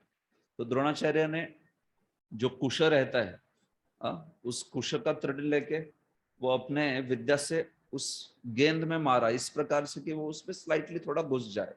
फिर दूसरा कुश जो है उस कुश के ऊपर, फिर उस पर तीसरा, चौथा, ऐसे करके अंत में पूरी रोप बन गई वहां तक, और आराम से ऐसा निकाल के दे ऐसा। तो बच्चों ने जाके भीष्मदेव को बताया कि आज ऐसा हुआ, हम लोग खेल रहे थे तब एक व्यक्ति ने ऐसा निकाला वो बॉल जो है, गेंद जो थी वो ऐसे, हम लोग चौंक गए कि क्या है ये व्यक्ति ऐसा। तो भीष्म समझ गया, अच्छा ये द्रोण थे, बोले द्रोणाचार्य। तो बोले यही सिखाएंगे आपको अस्त्र विद्या इनसे ही। तो इस प्रकार से द्रोण को बुला लिया फिर भीष्मदेव ने, द्रोणाचार्य को सिखाने के लिए ऐसे। तो द्रोण जो थे बड़े निष्णात थे और उनको वो भाव भी था उनमें भी, वो हालांकि ब्राह्मण भी थे, बड़े विद्वान ऐसे। तो इसलिए उन्होंने उस सैन्य विज्ञान का शिक्षण जो है उसको सिखाने का जिम्मा जो है लिया। तो ऐसे उन द्रोणाचार्य की कृपा से आपको मिला है, आप उनके प्रति अकृतज्ञ कैसे रह सकते हैं, ये कहना चाहती है। स एष भगवान द्रोण प्रजारूपेण वर्तते तस्यात्मनोऽर्धं पत्न्यास्ते नान्वग तस्यात्मनोऽर्धं पत्न्यास्ते नान्वग विद्वीरसु कृपी। अपने पुत्र द्वारा प्रतिनिधित्व किए जाने के कारण वे द्रोणाचार्य अब भी निश्चित रूप से विद्यमान है। उनकी पत्नी कृपी सती नहीं हुई क्योंकि वे पुत्रवती थी। तो पुत्र जो है उसके रूप में पति विद्यमान होता है। हाँ? पति जो है वही, मतलब पुत्र उनका ही प्रतिनिधि है। हाँ? क्योंकि पति से ही पुत्र प्राप्त होता है। तो इसलिए ये भगवान द्रोण ही प्रजा रूपेण वर्तते। हाँ, ये भगवान द्रोण जो है भगवान कहा गया है क्योंकि बड़े शक्तिशाली थे, विशेष थे। हाँ, इसलिए भगवान कहा गया। हाँ, तो भगवान द्रोण जो है उस शक्तिशाली द्रोण जो है वो वही अपने पुत्र के रूप में आज विद्यमान है। हाँ, ऐसे। और फिर उसी पुत्र के कारण तो ये जो कृपी है वो सती नहीं गई। जब द्रोणाचार्य का वध हुआ, द्रोणाचार्य की मृत्यु हुई, तो कृपी सती नहीं गई क्योंकि उनका पुत्र जो है वो था। सती की प्रथा में पुत्र अगर विद्यमान है या गर्भवती भी है तो फिर वो सती नहीं जाएगी। ऑफ कोर्स सारी ही चीज जो सतीत्व था वो, मतलब सती जाना, वो प्रथा जो थी वो पूरी तरह से उस स्त्री के इच्छा पर ही आधारित थी, ऐच्छिक थी वो। कभी उस पर जबरदस्ती नहीं की जाती थी। लेकिन वो स्त्रियां भी उस वक्त के ऐसे थी कि पति के विरह से उनको वो अग्नि का ताप ज्यादा सुकर लगता था, तो इसलिए वो अग्नि के ताप में चले जाते। लेकिन अगर उसमें भी पुत्र है या फिर वो गर्भवती है तो ऐसी स्त्री को सती जाने की जरूरत नहीं थी, नहीं जाने देते थे समाज भी। क्योंकि वो तो पुत्र है उनका रक्षा करने के लिए, और साथ ही वो गर्भिणी है। या फिर जैसे उत्तरा उत्तरा भी इसी कारण सती नहीं हुई थी क्योंकि गर्भ में पुत्र था ऐसे। तो वो क्योंकि ये द्रोण का पुत्र विद्यमान है इसलिए वे सती नहीं गई। और फिर आप इसको ही मारना चाहते हैं। तो जिस कारण वे सती नहीं गई उस कारण को ही खत्म कर रही हो आप, तो फिर वो क्या होगा उस कृपी का। इस प्रकार से प्रभुपाद जी कहते, शास्त्रों के अनुसार पतिपरायणा स्त्री अर्धांगिनी होती है और यदि वह निसंतान हो तो अपने पति के साथ स्वेच्छा से मृत्यु का वर्ण कर सकती है। लेकिन द्रोणाचार्य की पत्नी को ऐसा नहीं करना पड़ा क्योंकि उसका पुत्र था जो उसके पति का प्रतिनिधि था। पुत्रवती विधवा नाम के लिए विधवा होती, क्योंकि पुत्र के रूप में पति विद्यमान है, इसलिए वो नाम के लिए विधवा। जिसका धवा चला गया है वो विधवा। धवा मतलब पति। माधव मतलब जो माँ का पति है वो कृष्ण, धव विधवा जिसका पति चला गया, लेकिन पुत्र के रूप में पति जिंदा है ना, तो इसीलिए उस पुत्र जो है पति का प्रतिनिधि के रूप में ऐसे पुत्र है वो तो रक्षा उनकी करता है और पुत्र का संबंध है उनसे, लेकिन वो विधवा नहीं कही जाती, फिर ये बात है ऐसे। तो ये स्थिति थी, इसलिए वहां पे वो सती नहीं गई थी। तो यहाँ पे अश्वत्थामा का वध करना मतलब क्या हो गया फिर? ये जो है कृपि को पूरी तरह से बेसहारा निसंतान बना देना ऐसे। तो ये सती आदि की प्रथाएं ऐसी थी, लेकिन इसका इतना बाद में इतना ये सती प्रथा जो है इतनी भयंकर बन गई कि वो बेचारी स्त्री को बाकी लोग जबरदस्ती धकेलते थे। एकदम। तो जब बंगाल में भी ये सब चीजें काफी बहुत प्रकर्षता से दिखती थी, एकदम जबरदस्ती करके अगर वो बाहर आ रही है तो चारों साइड से काठी लाठी लेके रहते थे उसको मारने के लिए, लाठी से धकेलने के लिए। तो इसलिए फिर आप जानते हो ये सब अंग्रेज ब्रिटिश आदि लोगों ने ये बंद कर दी प्रथा, जो है वो बड़ी खतरनाक प्रथा थी वो ऐसे। तो वो पूरा उसका विकृत रूप हो गया था और इसलिए वो आज की घड़ी में बिल्कुल ये ऐसी प्रथा वगैरह ज्यादा उसका प्रोत्साहन नहीं दिया जाता है, बिल्कुल भी नहीं देना चाहिए। ये बात। तद्धर्मज्ञ महाभाग भवद्भिर्गौरवं कुलम वृजिनम नारहति प्राप्तुम पूज्यम वंद्यम अभीक्ष्णश। हे धर्म के ज्ञाता परम भाग्यशाली, यह आपको शोभा नहीं देता कि आप सदा से पूज्य तथा वंदनीय गौरवशाली परिवार के सदस्यों को शोक का कारण बने। हाँ, तो इसलिए आप तो धर्मज्ञ हो। हाँ हे अर्जुन, आप धर्मज्ञ हो, आप तो जानते हो, तो आपको शोभा नहीं देता कि इस प्रकार से आप इस गौरवशाली परिवार के सदस्यों के शोक का कारण बने। वृजिनम, उनको पीड़ा देने वाले आप क्यों कारण बनना चाहते हैं? ये आपको शोभा नहीं देता। आप तो धर्म जानते हो, ब्रह्मकुल को क्या इस प्रकार से पीड़ा दी जाती है? देखिए, युद्ध के मैदान में उसको मारना अलग था और ये चीज अलग है। यहाँ पर जहां पर वो उसको बंदी बना के इस प्रकार से वो निहत्ता है, शर्मिंदा है, ये सब चीजों में इस स्थिति में अलग है। अभी कोई कहेगा ना फिर द्रोणाचार्य को कैसे मार दिया, लेकिन वो तो रणभूमि थी। रणभूमि में तो द्रोणाचार्य हो, ब्राह्मण हो, कोई भी हो, युद्ध शस्त्र प्राणी आज मतलब शस्त्र से आप पर अटैक कर रहा है तो थोड़ी ना बोलेगा अरे ब्राह्मण है छोड़, इसको तो उधर मारना ही है। लेकिन इस स्थिति में जहां पे अश्वत्थामा पूरी तरह से हम लोग देखते हैं कि वो भयभीत भी था और रथ रहित था और फिर शर्मिंदा था जो कार्य किया है उससे। और ब्राह्मण है, तो ये सब फैक्टर्स लेके वो बोल रही है ऐसे। तो आप क्यों ऐसा सम्मानित परिवार के प्रति दुख उत्पन्न कर रहे? अलग अलग आर्गुमेंट्स दे रही है। आप समझ रहे हो? अंत में सारा समराइज किया जाएगा। कृतज्ञता के बारे में बोल रही है, फिर वो कृपि के दुख के बारे में बोल रही है। कैसे उनको वैसा दुख नहीं होना चाहिए जैसे मुझे हुआ, ये चीज अभी आगे बोलती है। माँ रोदिदस्य जननी गौतमी पति देवता यथा हम मृतवत्सारता रोदिम्यश्रुमुखी मुहुः। हे स्वामी, द्रोणाचार्य की पत्नी को मेरे समान मत रुलाओ। मैं अपने पुत्रों की मृत्यु के लिए संतप्त हूँ। कहीं उसे भी मेरे समान निरंतर रोना न पड़े। देखो कितना सुंदर स्वभाव है। कि जैसे मैं रो रही हूँ अपने पांचों पुत्रों का वध वध हुआ उनका, और उसके कारण मैं ऐसे निपुत्रिक हो गई और इतना उनके मृत्यु के कारण दुखी हुई, तो आप ऐसा ही दुख उस गौतमी को क्यों दे रहे हो, कृपि को क्यों दे रहे हो? देखिए, दुख दुख मिलने के बाद अलग अलग लोगों की अलग अलग रिएक्शन होती है कि नहीं? कोई दुख मिलने के बाद सोचेगा कि अरे मुझे इतना दुख दिया, अभी मैं इसके 100 गुना दुख दूंगा लोगों को, है कि नहीं? एकदम पूरा ऐसा प्रतिशोध की भावना ऐसे। एकदम। या किसी का ऐसा हो सकता है कि उसको दुख मिला तो वो जो है दूसरे के प्रति अभी पूरा ही उदासीन हो गया। वो अपने दुख में इतना पीड़ित पीड़ित है कि उसको दूसरा दुखित है तो भी वो कुछ ध्यान नहीं दे रहा। वो बोलेगा अरे क्या तुम्हारा दुख, मैं खुद दुखी हूँ।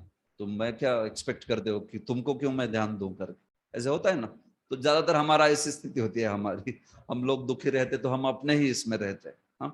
ऐसे और किसी कोई दूसरा अन्य कोई दिखा भी तो हम लोग सोचते कि अरे मेरा ही, मैं दुख में हूँ, मैं क्या देखो ऐसे। या फिर ये दूसरे उससे भी भयानक, मतलब मैं दुखी हूं, मुझे इतना दुख दिया, अभी मैं किसी को छोड़ूंगा, सारे सबको दुख देंगे, इस प्रकार से प्रतिशोध की भावना। लेकिन यहाँ पे द्रौपदी जो है कैसा स्वभाव दिखा रही कि मुझे ऐसा दुख प्राप्त हुआ तो मैंने उसको सहन किया है, मैं उसको जानती हूँ उस दुख को, तो कृपया आप किसी और को ऐसा मत दुख दीजिए। हाँ, यही चीज किसी के ऊपर, अन्य के ऊपर ना बीते आपके मारने की वजह से। इस प्रकार से लास्ट, यही कोपितम ब्रह्मकुलम राजन्याय रचितात्मभि तत्कुलम प्रदहत्याशु सानुबंधम शुचार्पितम। यदि इंद्रिय तृप्ति में निरंकुश बनकर राजकुल ब्राह्मण कुल को अपमानित और कुपित करता है, तो वह क्रोध की अग्नि समस्त राजकुल को जला देती है और सबों को दुख देती है। हाँ, तो थोड़ा इशारा भी दे रही है, डरा भी रही है। हाँ, कि अगर हम लोग ऐसे ब्रह्मकुल को मारेंगे, उनको कुपित कर देंगे, तो फिर वो जो उनका अपमान किया है, उस अपमान की अग्नि जो है हमारे राजकुल को जला देगी। हाँ, क्योंकि भाई ये ब्रह्मकुल है। देखिए, राजकुल की स्त्री को राजकुल के अन्य लोगों के साथ युद्ध होना, उसमें वे मारे जाएंगे, ये बात ऑब्वियसली पता रहती थी ना, ये होने ही वाला है। लेकिन द्रौपदी यहाँ क्या बोल रही कि ये ब्रह्मकुल है, ब्रह्मकुल को आप नहीं कर सकते ऐसे। हाँ, राजकुल में अभी कोई कह सकता है ना, अरे ये द्रौपदी क्या इतनी बात कर रही है, ये अगर बोलती थी कि नहीं नहीं नहीं नहीं, हमें कुछ युद्ध वगैरह नहीं चाहिए और मेरे अपमान का भी प्रतिशोध नहीं करना है, तो सब बच जाते थे, तो तब ये बोली नहीं कुछ। हाँ, और अब क्यों इतनी बात कर रही है वगैरह, लेकिन ऐसी बात नहीं है। देखिए, राजकुल में धर्म अधर्म की लड़ाई में दूसरा राजकुल जो है वो तो मारे ही जाने वाले हैं, ये क्लियर है उनको। तो उसको अवमानित वगैरह ये फैक्टर नहीं आते, लेकिन ये बात हो रही है ब्रह्मकुल की। तो इसलिए वो जो है बहुत यहाँ पर चिंतित है ब्रह्मकुल के बारे में, ऐसे कि अगर ब्रह्मकुल को हम लोग ऐसे अपमानित करते हैं तो वो अपमान अपने में हम लोगों को जला देगा, पूरी तरह से भस्म कर देगा, ऐसे। सूत उवाच धर्म्यम न्यायम सकरुणम निर्व्यलीकम समम महत् राजा धर्मसुतो राज्ञा प्रत्यनंदत वचो द्विजाः।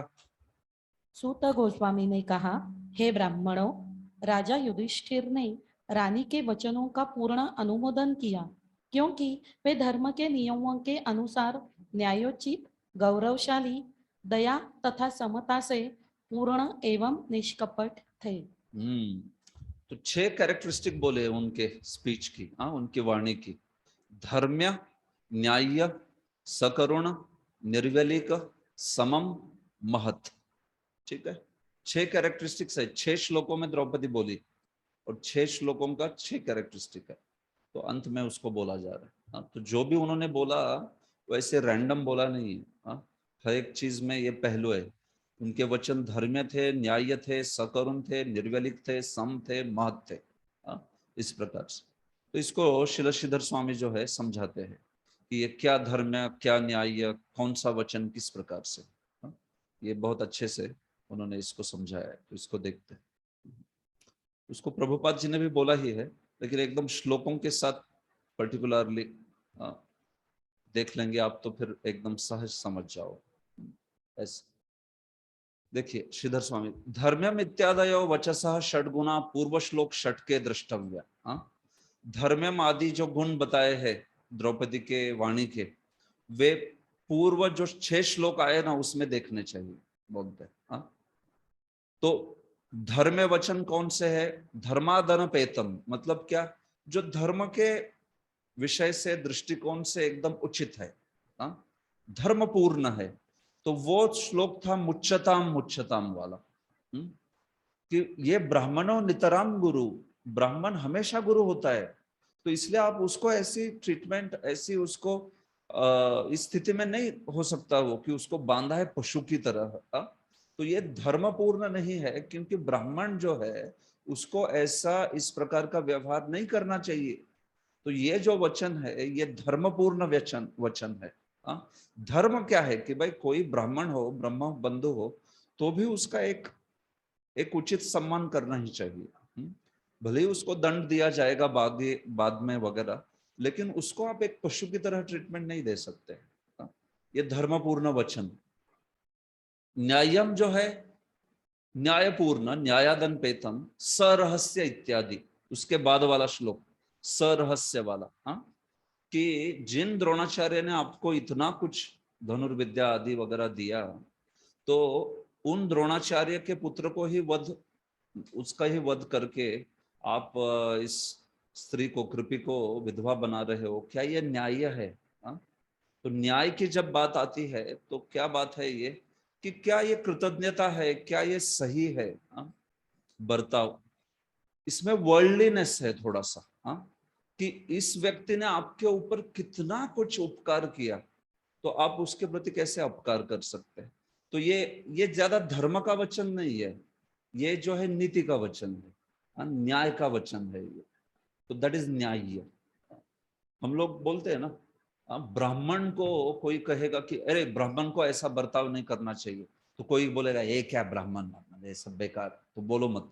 लेकिन इस चीज को कोई भी स्वीकार करेगा ना, जब बोलेगा कि अरे लेकिन तुझ, इस व्यक्ति ने तेरे ऊपर कितना उपकार किया है, तो इसको तो कोई भी समझ लेगा, नास्तिक व्यक्ति भी समझ लेगा कि भाई मेरे ऊपर उपकार किया है इसने बहुत कुछ, तो मैं इसको अकृतज्ञता जो है वो नहीं दिखा सकता, कृतज्ञ नहीं हो सकता। तो दैट इज न्याय।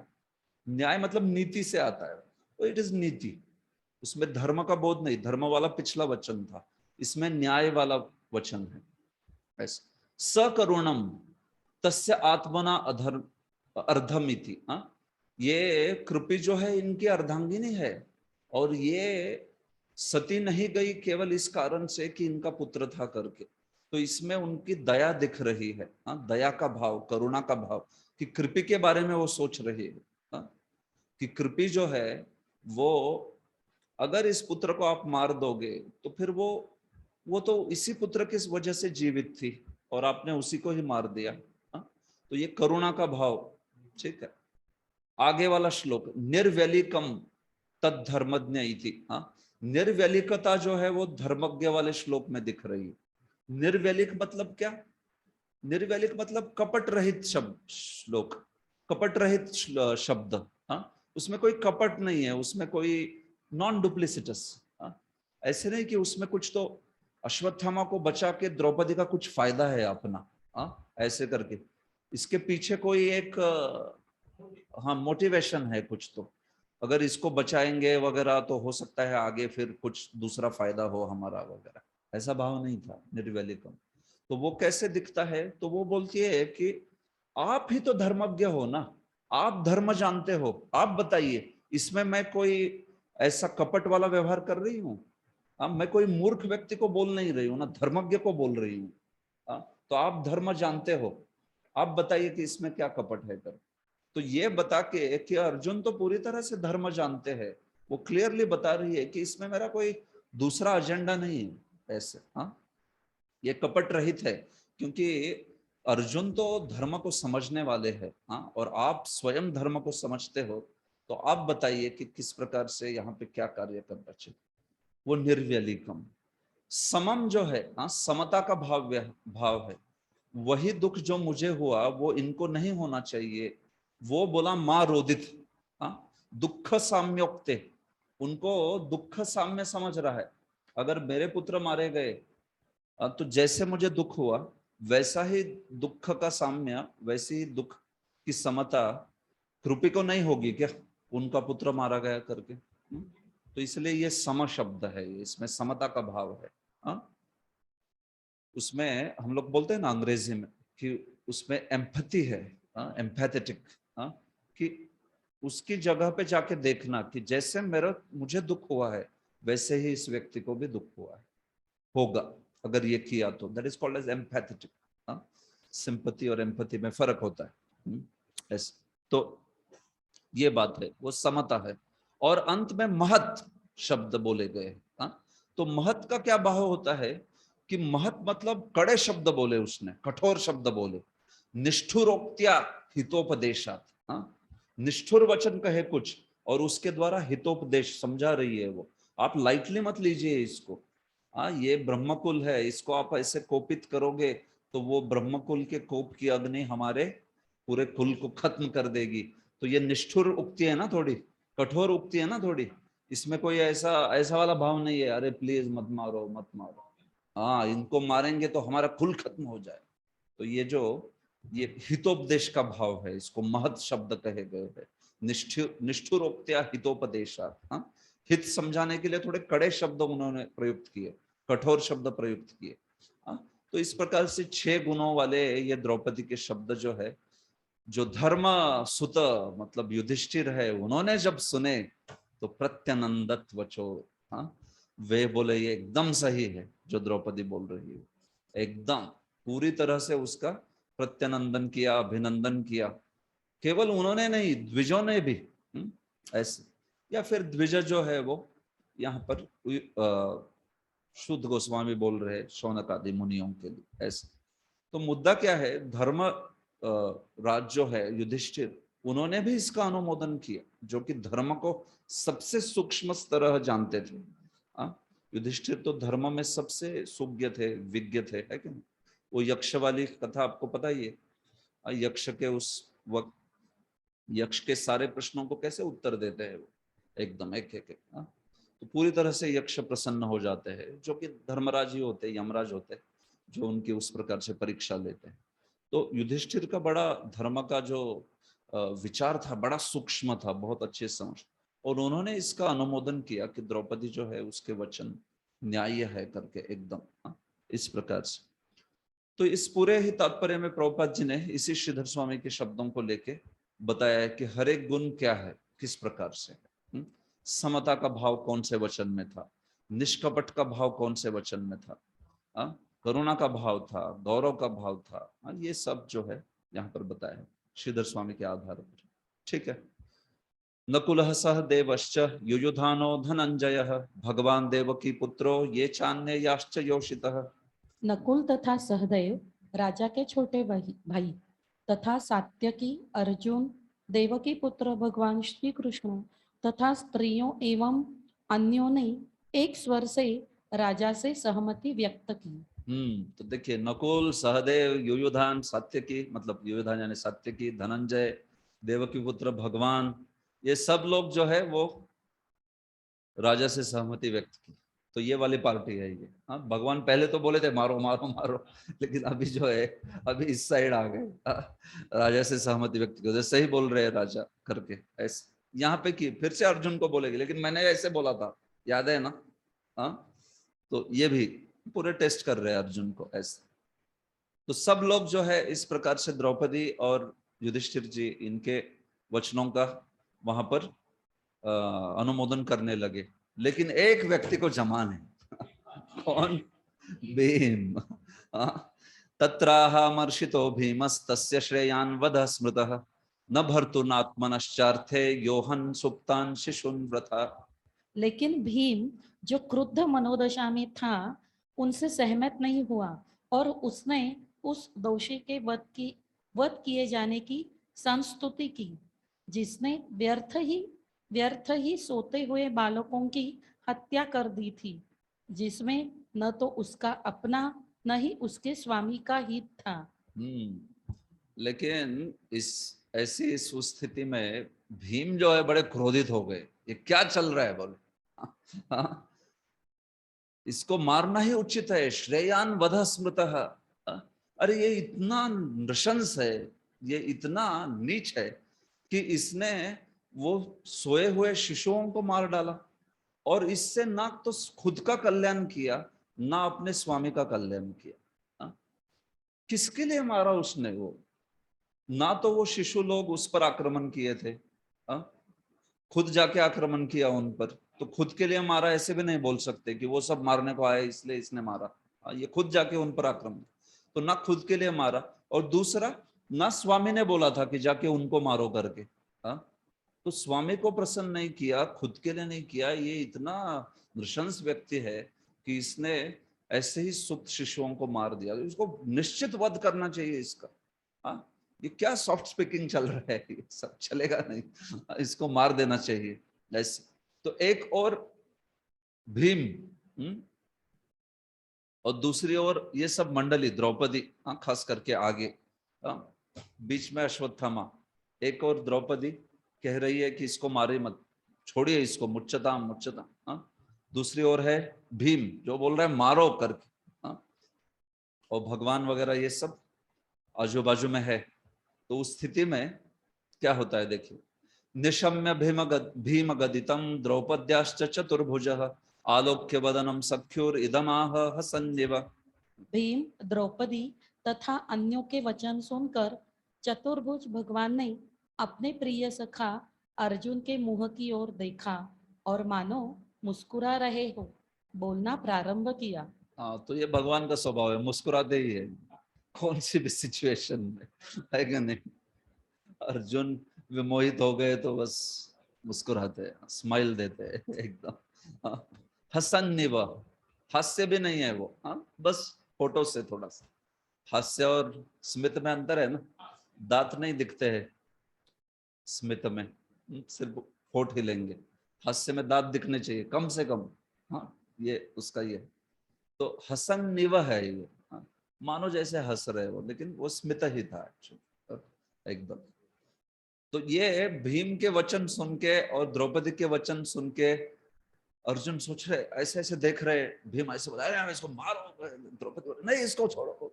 तो ऐसा दोनों को देख रहे, तो इन दोनों को देखते हुए उन अर्जुन की ओर भगवान ने देख के स्माइल किया कि ये बेविल्डर हो गया करके पूरी तरह से ऐसे। हाँ, और चतुर्भुज बोला है, बड़ा विशेष। हाँ, यहाँ पर भगवान को चतुर्भुज बोल दिया, तो कैसे भाई भगवान अब तक तो द्विभुज थे, एकदम से चतुर्भुज क्यों बोल दिया। बड़ा सुंदर एक्सप्लेनेशन दिया है श्रीधर स्वामी ने। कहते हैं कि भीम जब बोला कि इसको मारना चाहिए तो सिर्फ ऐसे हाथ बांध के नहीं बोला मारना, हाँ इसको मारना चाहिए, ऐसा उठ के एकदम उठ के इसको तो मारना चाहिए ऐसे करके एकदम उसको मारने के लिए ही दौड़ा हो, मानो अभी वो मार ही देगा उसको करके ऐसे। और द्रौपदी एकदम आगे आई, बोली नहीं नहीं नहीं इसको मारो मत। तो उस भीम को जो कि मतलब उधर ही मार देता था शायद अश्वत्थामा को, उसको रोकने के लिए भगवान ने दो हाथ उपयोग किए और द्रौपदी को रोकने के लिए भगवान ने दो हाथ उपयोग किए, इसलिए चतुर्भुज। ऐसे दो हाथों से भीम के कंधे पर हाथ रखा और बोला अरे रुको रुको, और दो हाथों से द्रौपदी के कंधे पर हाथ रखे और बोला अरे रुको द्रौपदी, फिर इस प्रकार। तो ऐसे चतुर्भुज रूप जो है वहां पे धारण किया। द्वारका में कभी कभी भगवान प्रकट करते हैं चतुर्भुज, ज्यादातर नहीं, कभी कभी करते हैं।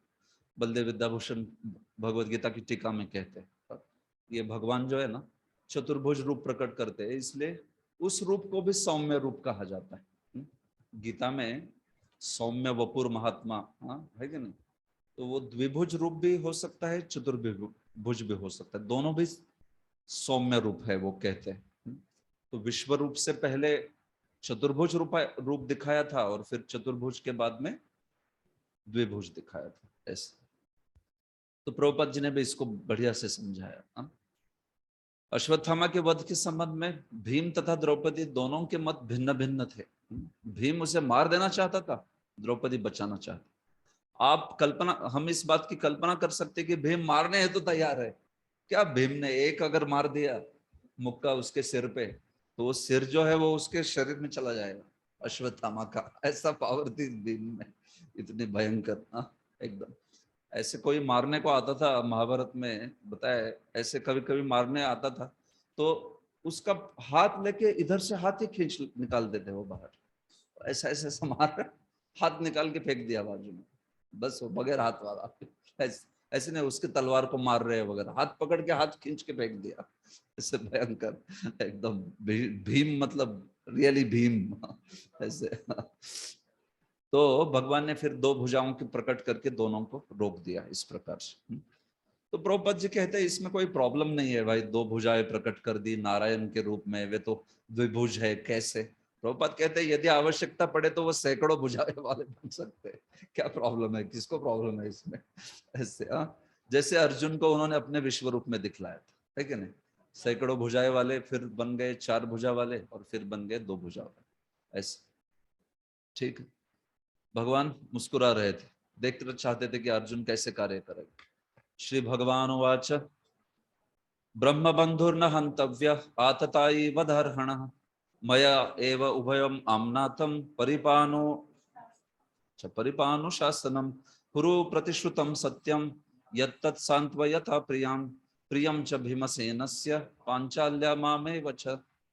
भगवान श्री कृष्ण ने कहा, किसी ब्रह्म बंधु का वध नहीं करना चाहिए, किंतु यदि वह आततायी हो तो उसे अवश्य मारना चाहिए। ये सारे आदेश शास्त्रों में हैं और तुम्हें इन्हीं के अनुसार कार्य करना चाहिए। तुम्हें अपनी पत्नी को दिए गए वचन भी पूरे करने हैं और तुम्हें भीमसेन तथा मेरी तुष्टि के लिए भी कार्य करना है। हम्म, हम्म। तो देखिए, हाँ, ब्रह्म बंधु भाई मारना नहीं चाहिए क्योंकि ब्राह्मण का पुत्र है। हाँ, भले ही ब्रह्म बंधु हो उसको नहीं मारना चाहिए, लेकिन आतताई है तो उसको मारना चाहिए। हाँ, तो ये तो आतताई है, इसने मारा है इतने सारे। और मया एवं उभयम आमनातम, और ब्रह्म बंधु को नहीं मारना चाहिए और आतताई को मारना चाहिए, ये दोनों चीजें मैंने ही शास्त्र में बोली है। भगवान बोल रहे हो मया एवं उभयम आमनातम। हाँ, ऐसे ये दोनों शास्त्र के जो मत है ये किसने दिए? मैंने ही दिए।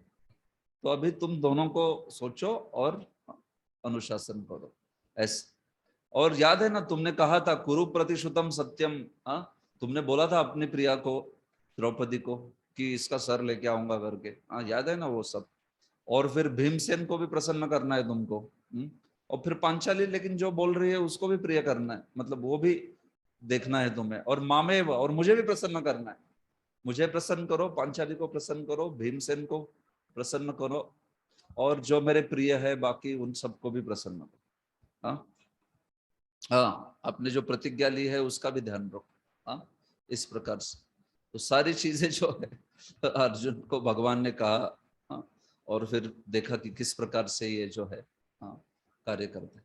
तो प्रभुपाद जी कहते हैं कि देखिए, ये बात ऐसी है कि यहाँ पर अश्वत्थामा आतताई था, लेकिन वहां पर उस स्थिति में बिना अस्त्र के खड़ा था। और ब्रह्म बंधु था इसलिए उसका वध नहीं करना चाहिए, लेकिन आतताई था इसलिए वध करना चाहिए। लेकिन आतताई था और अस्त्र रहित था इसलिए नहीं करना चाहिए। ऐसे सारे उलझन हो गई है कि नहीं यहाँ पर। ऐसे अर्जुन दुविधा में पड़ गया और भगवान श्री कृष्ण ने इसका समाधान निकाला। समाधान मतलब एक्चुअली अर्जुन ने ही निकाला, बट मुद्दा यह कि अर्जुन समझ गया भगवान क्या चाहते हैं। सूत उवाच अर्जुन सहसा ज्ञाय हरेर्हार्दम अथासिना मनिम जहार मूर्धन्यम द्विजस्य सह मूर्धजम।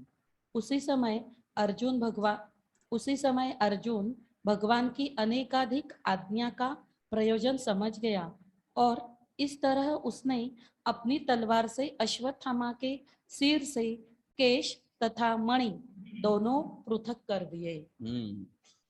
तो देखिए, अर्जुन है भगवान के भक्त है एकदम, तो हरेर हार्दम आज्ञाय, हरि का, भगवान श्री कृष्ण का जो हार्द है, हृदय है, समझ गए वो क्या बोल रहे हैं करके। हाँ, ये भी करो, ये भी करो, ऐसे हो, ऐसे भी करना चाहिए, तुमने भी प्रतिज्ञा ली है, समझ गए क्या बोल रहे हैं करके। हाँ, एकदम से समझ गए वो कह रहे। अब प्रेरणा मिली भगवान से वैसे। तो अपनी असी से, अपनी तलवार से उन्होंने जो उनके मस्तक पर मणि था, हाँ, उस मणि को निकाल लिया, काट दिया, उसको निकाल दिया मणि। और साथ ही साथ उनका हेयर कट कर दिया। हाँ, बाल जो है वो मूर्धजम, हाँ, सिर से निकलने वाले बाल वो भी काट दिए। और साथ ही साथ उनका वो बहुमूल्य मणि था, हाँ, वो जो मणि था अश्वत्थामा के सिर पर, वो उसकी शक्ति, उसकी बुद्धि आदि सब का कारण था। और बड़ा बहुमूल्य मणि था वो। हाँ, इतना बहुमूल्य था वो मणि की, उस मणि की जो संपदा है, संपत्ति है, हाँ, वो पूरे राज्य की संपत्ति से ज्यादा थी, इतना बहुमूल्य था मणि। हाँ, तो ऐसे उस मणि के प्रति बड़ी आसक्ति थी उसकी, ऐसे। हाँ, तो उस मणि को जो है निकाल लिया उन्होंने, और फिर साथ ही साथ उसका केश वपन कर दिया, बड़ा थोड़ा विद्रूप कर दिया उसको, कहने का तात्पर्य है। हाँ, इस प्रकार से केश वपन कर दिया कि थोड़ा विद्रूप कर दिया उसको। हाँ, तो यही बात होती है कि ब्राह्मण लोगों को ऐसे ही दंड दिया जाता है, जो ब्रह्म बंधु है या ब्राह्मण है। हाँ, उस चीज को जो है आगे बोला है, विमुच्च रशना बद्धम बाल हत्या हत प्रभम तेजसा मनिना हीनम शिबिरान निरयापयत। बाल हत्या के कारण वह अश्वत्थामा पहले ही अपनी शारीरिक कांति खो चुका था और अब अपनी शीर्ष मणि खोकर वह शक्ति से भी हीन हो गया। इस प्रकार उसकी रस्सियां खोलकर उसे शिविर से बाहर भगा दिया गया। हाँ।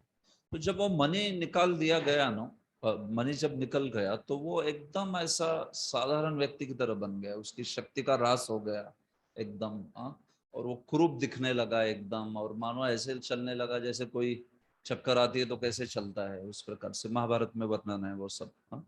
ऐसे तो वो शक्तिहीन हो गया एकदम, शारीरिक कांति तो खो ही चुका था क्योंकि ऐसा नृशंस कार्य किया था बाल हत्या वाला। लेकिन उस मणि के तेज से, मणि जाने की वजह से वो तेज से भी हीन हो गए। हाँ। और फिर ऐसे उस व्यक्ति को शिविर से हकाल दिया, उसको निकाल दिया। हाँ। एकदम। तो ये विधि है कि एक ब्राह्मण को किस प्रकार से दंडित किया जाता है। शास्त्र का वचन है आगे, वो श्लोक में बोला है, वपनम द्रविणा दानम स्थानान निर्यापणम तथा एष ही ब्रह्म बंधूनाम वधो नान्योस्ति दैहिकः। उसके सिर के बाल मुंडना, उसे संपदाहीन करना तथा उसे घर से भगा देना, यह है ब्रह्म बंधु के लिए निश्चित दंड। शारीरिक वध करने का कोई विधान नहीं है। ये बात है, खास करके ब्रह्म बंधु हो, ब्राह्मण हो, और वो युद्ध में नहीं हो तो उसका दैहिक वध नहीं किया जाता है। अगर वो कोई बहुत घोर अपराध करता है या ऐसा आतताई वगैरह भी है तो उसका वपनम, उसके सिर के केश मुंडाकर उसका द्रविण सारी संपत्ति छीन ली जाती है उसकी, और उसका जो रहने का स्थान है वो भी छीन लेके उसको निकाल दिया जाता है, निष्कासित किया जाता है। हाँ। तो ब्राह्मण जो है उसको ये अवमान जो है वही उसके लिए मृत्यु के जैसा है। हाँ। एकदम इतना भयंकर अवमानित कर देने के बाद वो मृत्यु के जैसा ही माना गया है। हाँ, ब्रह्म बंधु नाम वधो नान्यो अस्ति, दैहिक वध उनका बोला नहीं गया है। खास करके रणभूमि के बाहर। लेकिन या ऐसे इस प्रकार से उनको दंडित कर देते हैं। हाँ। ये सब चीजें शिला विश्वनाथ चक्रवर्ती ने भी अपनी टीका में समझाई है। अंत में जस्ट लास्ट विश्वनाथ चक्रवर्ती कहते हैं यहाँ पर,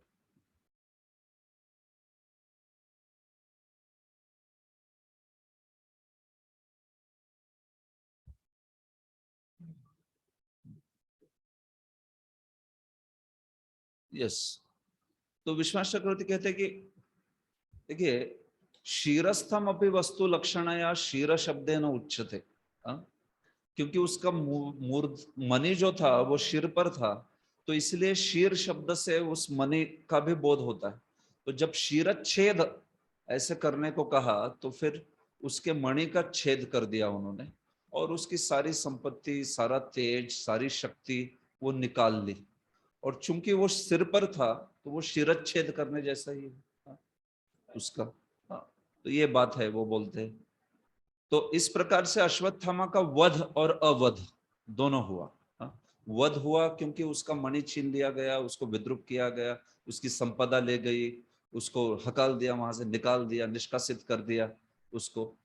और साथ ही साथ अवध क्योंकि उसका दैहिक वध नहीं किया, छोड़ दिया उसको, है कि नहीं। हम महाभारत में, वो भगवान महाभारत में तो कहते हैं कि 3000 साल तू एकदम पागल की तरह घूमेगा, भटकेगा, यहाँ वहां रोते हुए, ऐसा शाप दे देते हैं भगवान उसको, तुमने ऐसा नृशंस कार्य किया है करके। तो चूंकि वो 3000 साल तक भटकेगा ऐसा कहा है, इसलिए लोग बोलते रहते हैं हमने अश्वत्थामा देखा, इधर देखा, उधर देखा। ऐसे कई लोग बोलते रहते हैं अश्वत्थामा इधर देखा हमने, उधर देखा, उधर आया था, उधर आया, इधर आया। लेकिन वहां पे भी देखा जाए तो वो त्रीनी वर्ष सहस्त्रानी ही बोले, 3000, मतलब भगवान, हाँ, 5000 साल पहले बोले 3000। तो वैसे देखा जाए तो 3000 साल खत्म हो गए ऑलरेडी, लेकिन वो दिखता ही रहता है लोगों को। कभी कभी अन्यत्र सप्त चिरंजीव, मतलब कुछ और लंबे समय के लिए कहा है, इसलिए भी लोग कहते हैं। हाँ? लेकिन महाभारत का वर्जन है त्रीणी वर्ष सहस्त्राणी। भगवान ने उसको शाप दे दिया, भगवान ने दंडित कर दिया उसको। हाँ? तो सही में वो वास्तविक काफी लज्जास्पद जो है उसका जीवन हो गया उसके पश्चात। हाँ? पूरे उसके शरीर से गंदा खून और गंदा जो क्या कहते हैं, स्मेल। हाँ? तो गंध जो है बड़ी गंदी आती रहती थी, कोई उसके नजदीक नहीं ठहरेगा, ऐसा भगवान भी बड़ा भीषण शाप देते हैं उसको वहां पर और निष्कासित कर देते उसके इस कार्य के लिए। हाँ, तो ये बात है। ठीक है, लास्ट श्लोक। पुत्र शोकातुरः सर्वे पांडवा सह कृष्णया स्वानामृतानाम यत्कृत्यम चक्रुर्निर्हरणादिकम। तत्पश्चात शोकाभिभूत पांडुपुत्रों तथा द्रौपदी ने अपने स्वजनों के मृत शरीरों शवों का समुचित दाह संस्कार किया। ठीक है, तो दाह संस्कार किया। इस प्रकार श्रीमद् भागवत के प्रथम स्कंद के अंतर्गत द्रोणपुत्र को दंड नामक 7वें अध्याय के भक्ति वेदांत तात्पर्य पूर्ण हुए।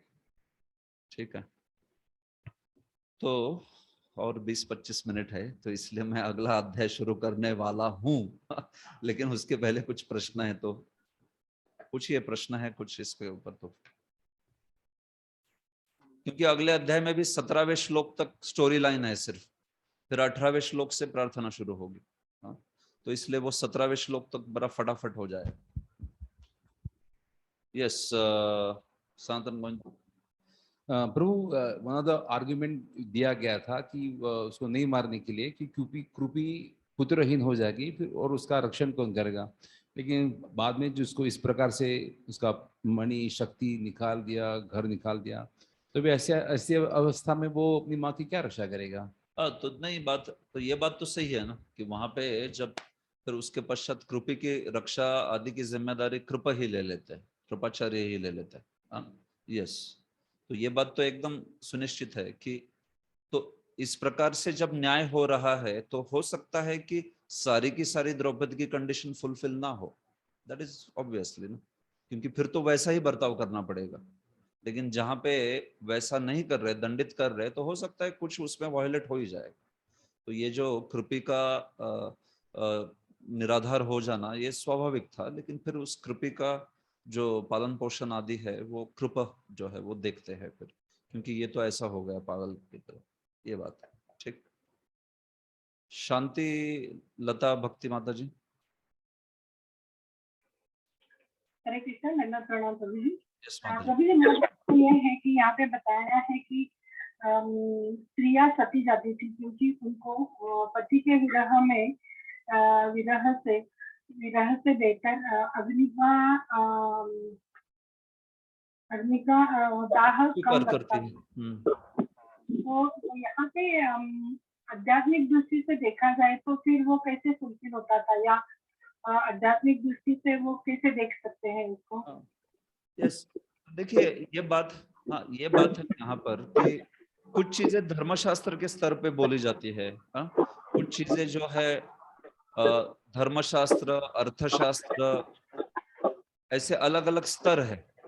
तो अर्थशास्त्र होता है नीति वाला, हाँ, धर्मशास्त्र उसके ऊपर होता है, और वैष्णवता आदि जो है हाँ वो तो उसके भी ऊपर होती है ऐसे। हाँ, तो मुद्दा क्या है कि ये जो धर्मशास्त्र के स्तर पर सतीत्व आदि जो है इसका बहुत सारा गुणगान किया गया है, नो डाउट। हाँ, तो वो है भी बात। तो लेकिन जहां बात आ गई कि कोई वैष्णवी स्त्री है और उसके पति के मृत्यु के पश्चात अगर वो अपने पुत्रों के साथ रह के भक्ति आदि का जीवन में अपने यापन कर रही है और उससे अपने सत्ता को शुद्ध करना चाहती है, भगवान के धाम जाना चाहती है। इस धर्मशास्त्र वाले सतीत्व में तो इच्छा होती है कि मैं पति लोक चली जाऊं। तो जब सती हो जाती है कोई तो वो पति लोक चली जाते हैं। पति लोक मतलब कोई ऐसा विशेष लोक नहीं है, जहां पति है उसका वहां पे चली जाती है। अगले जीवन में पति जहां है उसी लोक को प्राप्त कर लेती है वो भी। तो वैष्णवता तो इससे भी बड़ी है ना, यहाँ पे तो पति को भी वो एक आत्मा के रूप में देखती है, और भले ही पति उसकी भक्ति के कारण जितनी हद तक पता नहीं हमें जो भी उसको गंतव्य मिलेगा, तो एक पत्नी जो है वो, देखिए वैष्णवता में ये भाव है कि हर कोई जो है वो भगवान के धाम को प्राप्त करना चाहता है। हाँ? तो इसीलिए वो अगर भक्ति करती है वो अपनी भक्ति से भगवान के धाम को प्राप्त करना चाहती है। इसीलिए जो भी आयु बची है उस आयु में वो अच्छे से भक्ति करना चाहती है वगैरह, तो वो एकदम सही, एकदम ऊंचा है, धर्मशास्त्र से भी ऊंचा हो गया वो पहलू जो है वो। ये धर्मशास्त्र वाला सतीत्व आदि का तो गुणगान है ही है, लेकिन वैष्णवी तो और भी ऊपर हो गई ना इसके ऊपर। वो तो पति लोग जाना चाहती थी, ये तो कृष्ण लोग जाना चाहती है, जो पतियों के पति है, सबके, हाँ सबके पति है। और इनका भगवत धाम जाके उनकी इनकी भक्ति से हो सकता है उस पति को भी लाभ मिले। वो जब प्रार्थना करेगी पति के लिए और फिर भक्ति में पति से भी प्रगट हो सकती है। हाँ ये बात है। वैष्णवता में ऐसे जरूरी नहीं कि पति ही ज्यादा प्रगट होगा कर। हाँ? लेकिन धर्मशास्त्र में ऐसे होता है कि पति जो लोक में जाएगा उसी लोक में पत्नी जाएगी, क्योंकि सारा धर्म जो है वो पति करता है। पत्नी अपने से साधना नहीं करती कोई धर्मशास्त्र में।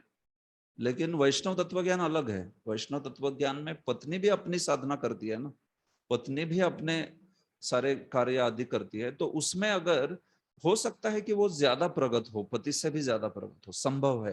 हा? तो उससे उसका गंतव्य भी पति से भिन्न हो जाएगा। उसका भाव ऐसा नहीं होना चाहिए कि मैं पति से भी एडवांस्ड हूँ तो मैं पति को डिलीवर करूंगा, ऐसा नहीं होना चाहिए भाव उसका। लेकिन मुद्दा ये है कि ये वैष्णवता में धर्मशास्त्र के ऊपर का पहलू है, तो इसलिए वो अपने शेष जीवन में एक पुत्र के आश्रय में रह के अच्छे से भक्ति करना चाहती है और आगे बढ़ना चाहती है, भगवान के प्रति प्रेम प्राप्त करना चाहती है, तो वो बहुत उचित है, फर्स्ट क्लास है। तो जहां धर्मशास्त्र के स्तर तक सती नहीं जाना है स्त्री को तो अलाउ कर दिया, तो फिर वैष्णवता की तो क्या बात हो गई, उसमें तो कितना उदात्त हेतु है कि नहीं। तो इस प्रकार से देखना चाहिए इसको। क्लियर? यस प्रभु जी, बहुत बहुत धन्यवाद। ओके, सुरेश प्रभु। Hare Krishna, Dandavat Pranam Prabhu. दंडवत प्रणाम। We were actually witnessing this episode in front of our eyes. Thank you so much. What's And the question? it is every small episode also gives the entire message of the Bhagavatam. ठीक है। ये इससे बहुत आनंद मिला और इसमें एक मनुष्य को जीवन में किस तरह संतुलन करते हुए सबों को खुश करना है, ये सीख हमें इससे मिलती है। और एक भक्त जैसे हम हमारे जो रिलेशनशिप प्रॉब्लम्स में उस सब के लिए वंडरफुल यहाँ पे मैसेज है, यहाँ पे वो भी बहुत अच्छी तरह से हमें समझ में। तो ये एक अर्जुन जो नष्टो मोह स्मृति लब्धा सिचुएशन से भी और एक बार असमंजस सिचुएशन में आ सकता है कभी भी। ये एक सिचुएशन मतलब ये थोड़ी समझ में आता नहीं, ऐसा है कि किस तरह है ऐसा हो सकता है। हाँ ठीक है, आपका कोई प्रश्न है प्रभु?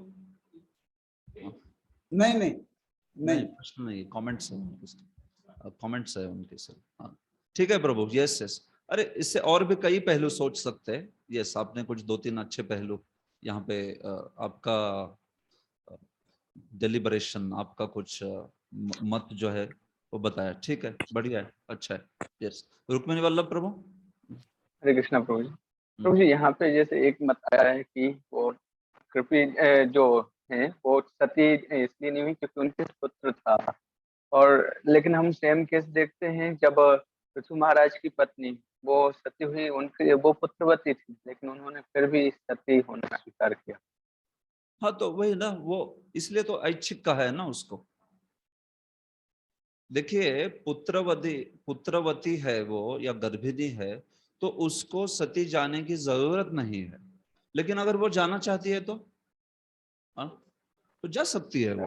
यस स्पेशली गर्भिणी को बिल्कुल ही नहीं बोला है क्योंकि वो तो उसके पुत्र का भी वध हो जाएगा, लेकिन जो पुत्रवती है उसको चॉइस दी है प्रभु।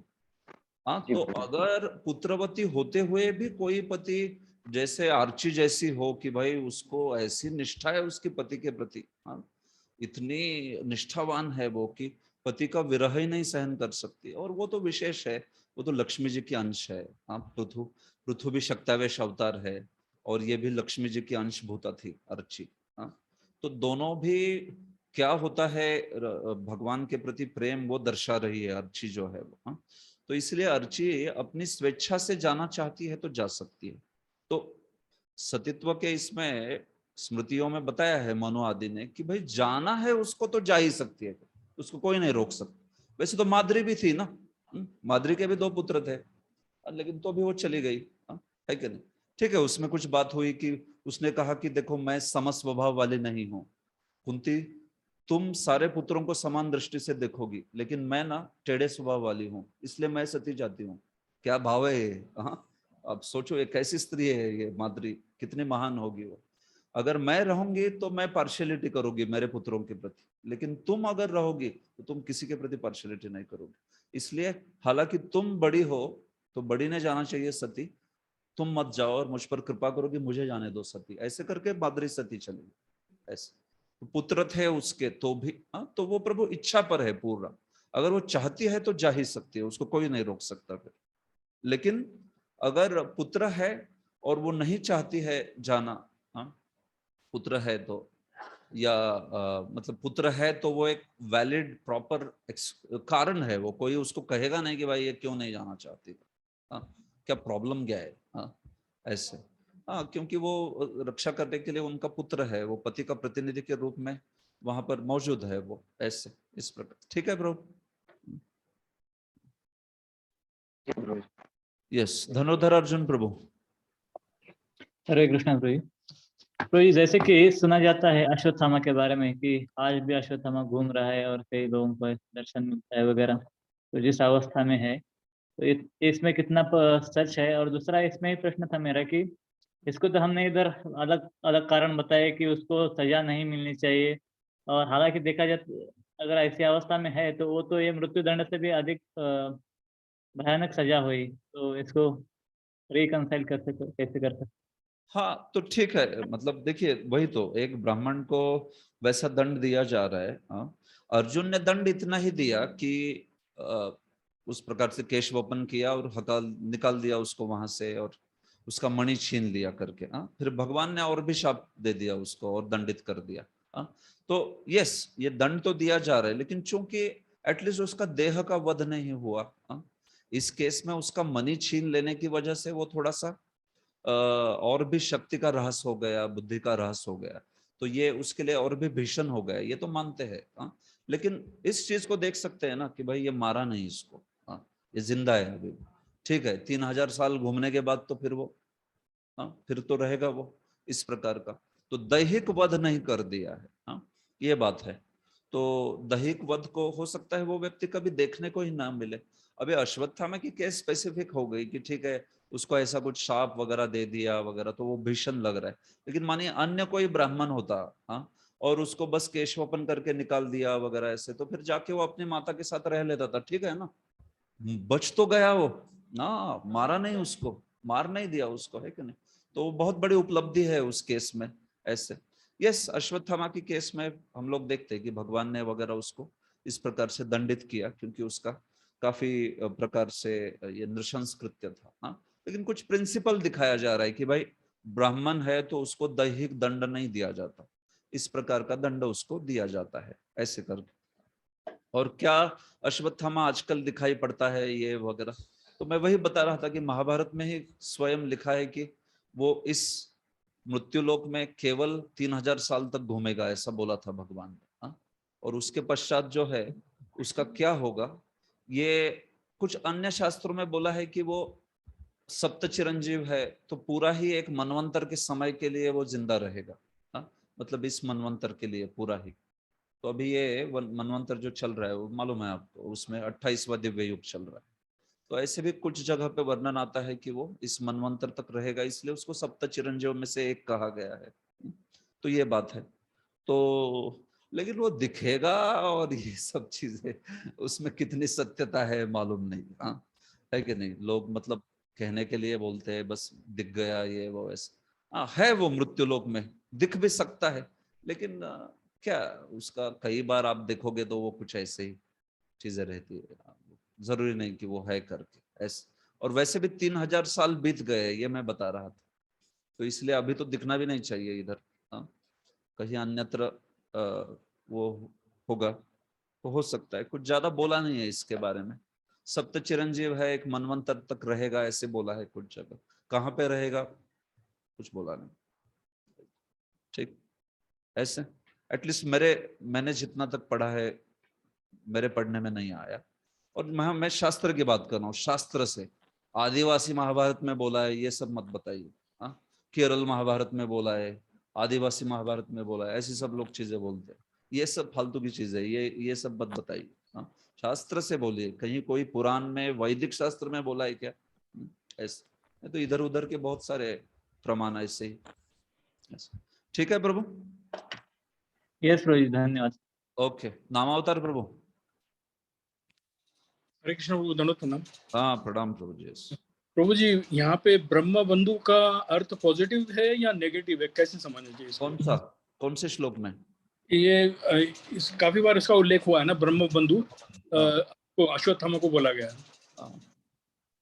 तो प्रभु ब्रह्म बंधु वैसे देखा जाए तो शब्द में तो उसमें नकारात्मक ही भाव होता है। ब्रह्म बंधु मतलब जो केवल ब्रह्म कुल में उत्पन्न हुआ लेकिन गुण नहीं है।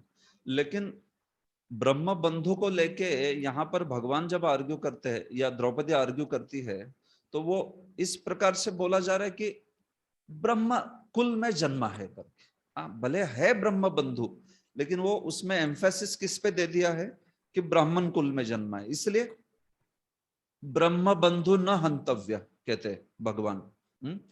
ब्रह्म बंधु न हंतव्य आतताई वधारहन, ऐसे बोल रहे हैं भगवान अर्जुन को। तो ब्रह्म बंधु बोल के वहां पे सिर्फ उसके ब्राह्मण के कुल में जन्म हुआ है ये दर्शा रहे, तो उसमें एक थोड़ा सकारात्मक भाव है। लेकिन मूलतः शब्द नकारात्मक भाव वाला ही है। इस शब्द को लेके लेकिन कुछ केस बना रहे कि भाई इसको नहीं मारना चाहिए, क्योंकि ब्रह्म कुल में जन्मा हुआ ना, ऐसे। तो वो डिपेंड्स आप कौन से कॉन्टेक्स्ट में ले रहे हो। ब्रह्म बंधु में दो चीजें हैं, ब्राह्मण कुल में जन्मा और अनुचित गुणों वाला।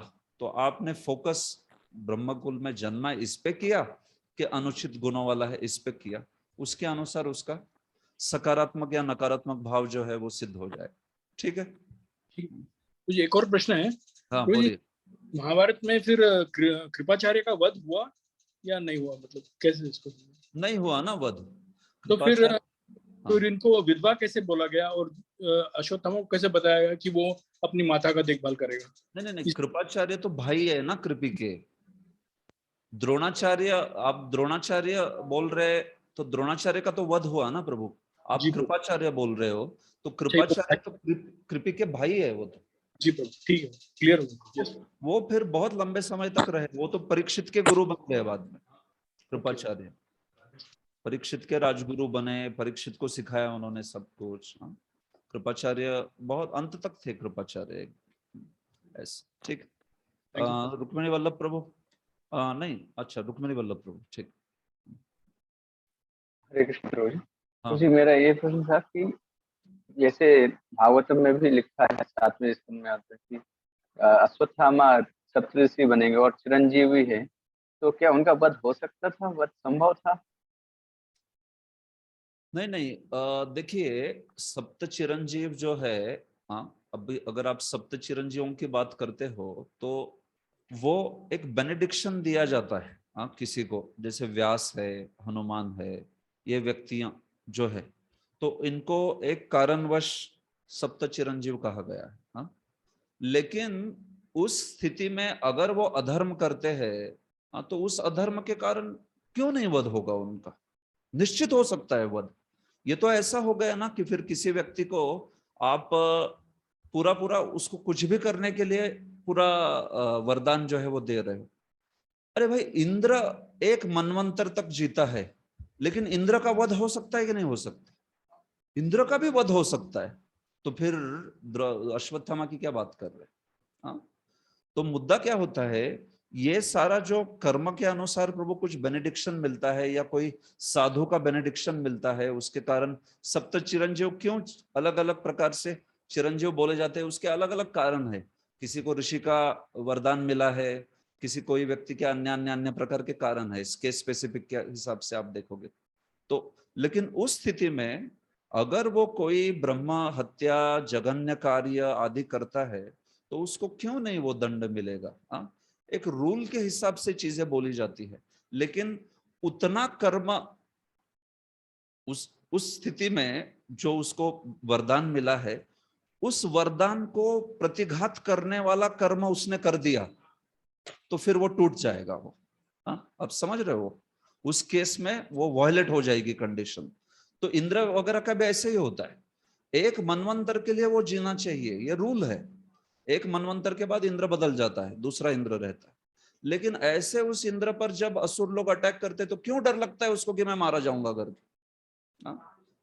क्योंकि वो है, वो क्षणभंगुरता वैसी। हाँ, उसको मारा जा सकता है, यस वो मर सकता है, वो उसको बाद में जीवित भी किया जा सकता है संजीवनी आदि वगैरह के वगैरह द्वारा, लेकिन वो एक विद इन रूल्स है वो। हाँ, अगर इंद्र कोई अधर्म ही नहीं करेगा और फिर असुर उस पर हमला करेंगे तो वो नहीं मारा जाएगा। लेकिन अगर वो अधर्म करता है, कोई अपराध करता है, तो फिर वो डरने लगता है, क्योंकि उसको मालूम है अभी ये मेरे कर्मा के कोटा के बियॉन्ड जाके मुझे ये मिलने वाला है दंड। हाँ, अभी वो इंद्र स्वर्ग का राज है, भोग भूमि है, तो भोग भूमि होती है, तो फिर अहल्या के साथ वो वैसा बर्ताव करता है, तो क्यों उसको इतना भीषण शाप मिलता है? हाँ, सारे उसके शरीर के ऊपर आंखें हो जाती है उससे। हाँ, क्यों? क्योंकि वो भोग भूमि हो, कुछ भी हो भाई, एक पर्टिकुलर लेवल का कर्मा उसमें आपको चलेगा, उसके परे आप जाओगे और गौतम जैसे कोई साधु की पत्नी का आप भोग करोगे तो फिर वो उसके परे चला गया। अभी उसको उसका भयंकर रिएक्शन जो है भोगना पड़ेगा। तो वैसे होता है प्रभु ये। हाँ, नहीं तो ये दैववाद हो जाएगा ना, ये तो फिक्स हो जाएगा कि भाई ये तो इसको कुछ कर ही नहीं सकते, इसको तो मार ही नहीं सकते। ऐसे एक्सेप्शनल कैटेगरी होती है जैसे भीष्म आदि, हाँ, जिसको इच्छा मृत्यु का ही वरदान दे दिया था, तो वो जब चाहे तभी मरना चाहेंगे तभी मरेंगे, वो इस प्रकार से था। लेकिन सप्त चिरंजीव हुए या फिर अन्य लोगों की आयु में वैसा नहीं बोला है। हाँ, उसमें एक कोटा है कर्म का, उस कर्म के परे जाते हैं तो इंद्र को भी कर्मा लगता है फिर। हाँ, उस कोटा के अंतर्गत भोगेगा तभी उसको कर्मा नहीं लगेगा, ये बात होती है। तो वैसे ही इन सारे वरदानों में भी कुछ कंडीशंस है, कंडीशंस अप्लाई। स्टार साइन है उधर, एस्टेरिस्क। तो हाँ, तो उसमें अगर वो कोई बिगाड़ करता है तो वो फिर हो सकता है कि वो मारा भी जाए, कुछ भी हो सकता है। ठीक है जी प्रभु। Okay fine. सुशीला गोपी माता जी, शायद आज लगता है प्रश्नोत्तर में ही खत्म होगा। ठीक है, नो प्रॉब्लम। सुशीला गोपी माता जी बोलिए। हाँ, हरे कृष्ण प्रभु जी, दंडवत प्रणाम। धन्यवाद प्रणाम। प्रभु जी, आप सप्त चिरंजीव जो बोल रहे हैं वो कौन है? कौन? सप्त चिरंजीव कौन कौन है? हाँ, वो सप्त चिरंजीव का श्लोक है, याद होगा कुछ लोगों को। हाँ, इसमें उसमें सब आएंगे, हनुमान आएंगे, अश्वत्थामा बलिर्व्यासो, देख लीजिए वो श्लोक है। 7 लोग है, अश्वत्थामा है, बलि है, व्यास है, हनुमान है, अश्वत्थामा है, विभीषण है और कृपाचार्य और परशुराम। यस, फेमस है वो। विभीषण और प्रभु जी कोरोना के वक्त एक जोक भेजते थे। ये सप्त चिरंजीव का श्लोक भेजते थे और बोलते थे आपका इसमें नाम नहीं इसलिए मास्क पहनिए। मैं बोला बढ़िया है यार, ये शास्त्र का ज्ञान लेके कुछ श्लोक भी बोल दिया सप्त चिरंजीव का और फिर बोला मास्क पहनो करके। तो मुझे बड़ा अच्छा लगा ये वाला जो एकदम फनी। ठीक है, ओके। यस प्रभु जी, और एक ब्रह्म बंधु और द्विज बंधु एक ही है क्या? हाँ, एक ही है। यस, द्विज बंधु ब्रह्म बंधु एक ही है। एक ही है।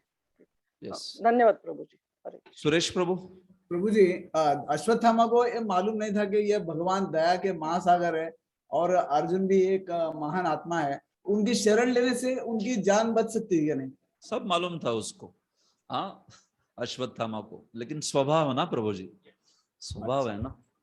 एक बार अश्वत्थामा द्वारका गया था, द्वारका में जाके उसने भगवान के साथ दोनों बीच पे घूम रहे थे दोनों, भगवान और अश्वत्थामा। तो फिर हाँ साथ में, तो अश्वत्थामा भगवान को बोला कि माधव वो मुझे सुदर्शन दे दो ना आपका। अश्वत्थामा बोला भगवान को, क्या? भगवान बोले क्या चाहिए तुमको? तो बोले सुदर्शन चाहिए आपका। तो भगवान बोले ठीक है ले लो, चाहिए तो ऐसे। तो भगवान ने अपने हाथ से निकाल के रख दिया, बोले ले जाओ ऐसे। तो खुशी खुशी गया, बाया हाथ लगाया उठाने के लिए, हिला भी नहीं वो सुदर्शन ऐसे।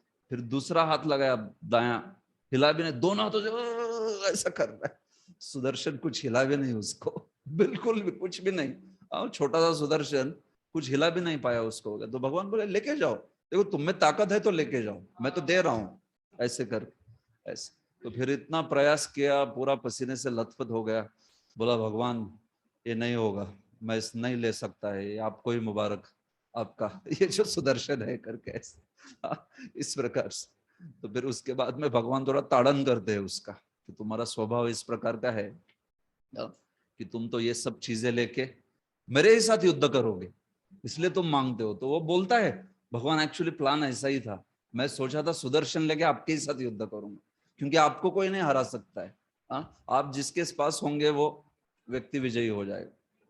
तो देखो ऐसा स्वभाव था उसका अश्वत्थामा। तो भयंकर था वो जो है अश्वत्थामा इस प्रकार से। तो फिर इसलिए उसके पिता ने भी उसको एक प्रकार से रिजेक्ट ही कर दिया ना। आप जान ब्रह्मास्त्र की विद्या दे दी उसको, लेकिन पूरी तरह से नहीं सिखा दी, क्योंकि वो बोले कि तुम चंचल हो, तुम बेकार हो, तुम यूज नहीं करो। उनसे ज्यादा द्रोणाचार्य का अर्जुन पर प्रेम था और अर्जुन को दे दिया ऐसे कर। तो उसका स्वभाव ऐसा था, वो ईर्ष्यालु स्वभाव का था। थोड़े बहुत सद्गुण थे, लेकिन ज्यादातर वो ईर्ष्यालु स्वभाव का था। संग भी अच्छा नहीं था, और थोड़ा पांडवों के प्रति घृणा का, ईर्ष्या का भाव था। अर्जुन के प्रति जरा ज्यादा ही था, क्योंकि उनके पिता का उस पर बहुत भारी प्रेम था करके, ये बात है। तो इसलिए वो शरणागति वगैरह क्या लेगा, संभव ही नहीं है। इसके बाद फिर से वो ब्रह्मास्त्र मारने को आता है, at least as per Bhagavatam. Bhagavatam के हिसाब से इसके बाद फिर से वो ब्रह्मास्त्र फेंकेगा। महाभारत के हिसाब से एक बार वो हकाल दिया, उसको निकाल दिया, तो फिर वो नहीं आता है वापस। वो अगले अध्याय में देखेंगे हम, दो अलग अलग वर्जन है भागवत के और महाभारत के। ठीक है। सुंदर केशव प्रभु, आपका कुछ प्रश्न था? यस प्रभु, नो प्रॉब्लम। सुंदर केशव प्रभु ने भी हाथ खड़ा किया था, चले गए क्या? ठीक है, चलेगा प्रभु। तो कई सारी चीजें इसमें चर्चा हुई, तो चलेगा। कल पहले 15-17 श्लोकों को मुझे आधा पौन घंटा लगेगा, फिर कुंती महारानी की प्रार्थनाएं प्रारंभ होगी। तो हो सकता है इस अध्याय को पूरा करने के लिए मैं शायद आधा घंटा वगैरह एक्सटेंड कर दूं, लेकिन मैं 5 घंटे में, 4.5 या 5 घंटे में इस अध्याय को पूरा करूंगा। अगला 8 वाला, हाँ, दोनों दिन आधा आधा घंटा ऐसे कुछ करके खत्म कर दूंगा इसको। क्योंकि मेन तो इसमें चर्चा 27 प्रार्थनाओं की ही है, तो उसको मैं बड़े अच्छे से ले लूंगा। बाकी स्टोरी के डिटेल्स तो कम ज्यादा चलते, वो आप देख लेंगे, हम लोग जितने आते हैं उसमें कर लेंगे। ठीक है। ग्रंथराज श्रीमद् भागवतम की जय, श्रील प्रभुपाद की जय, निताय गौर प्रेमानंदे, हरे कृष्ण, श्रील प्रभुपाद।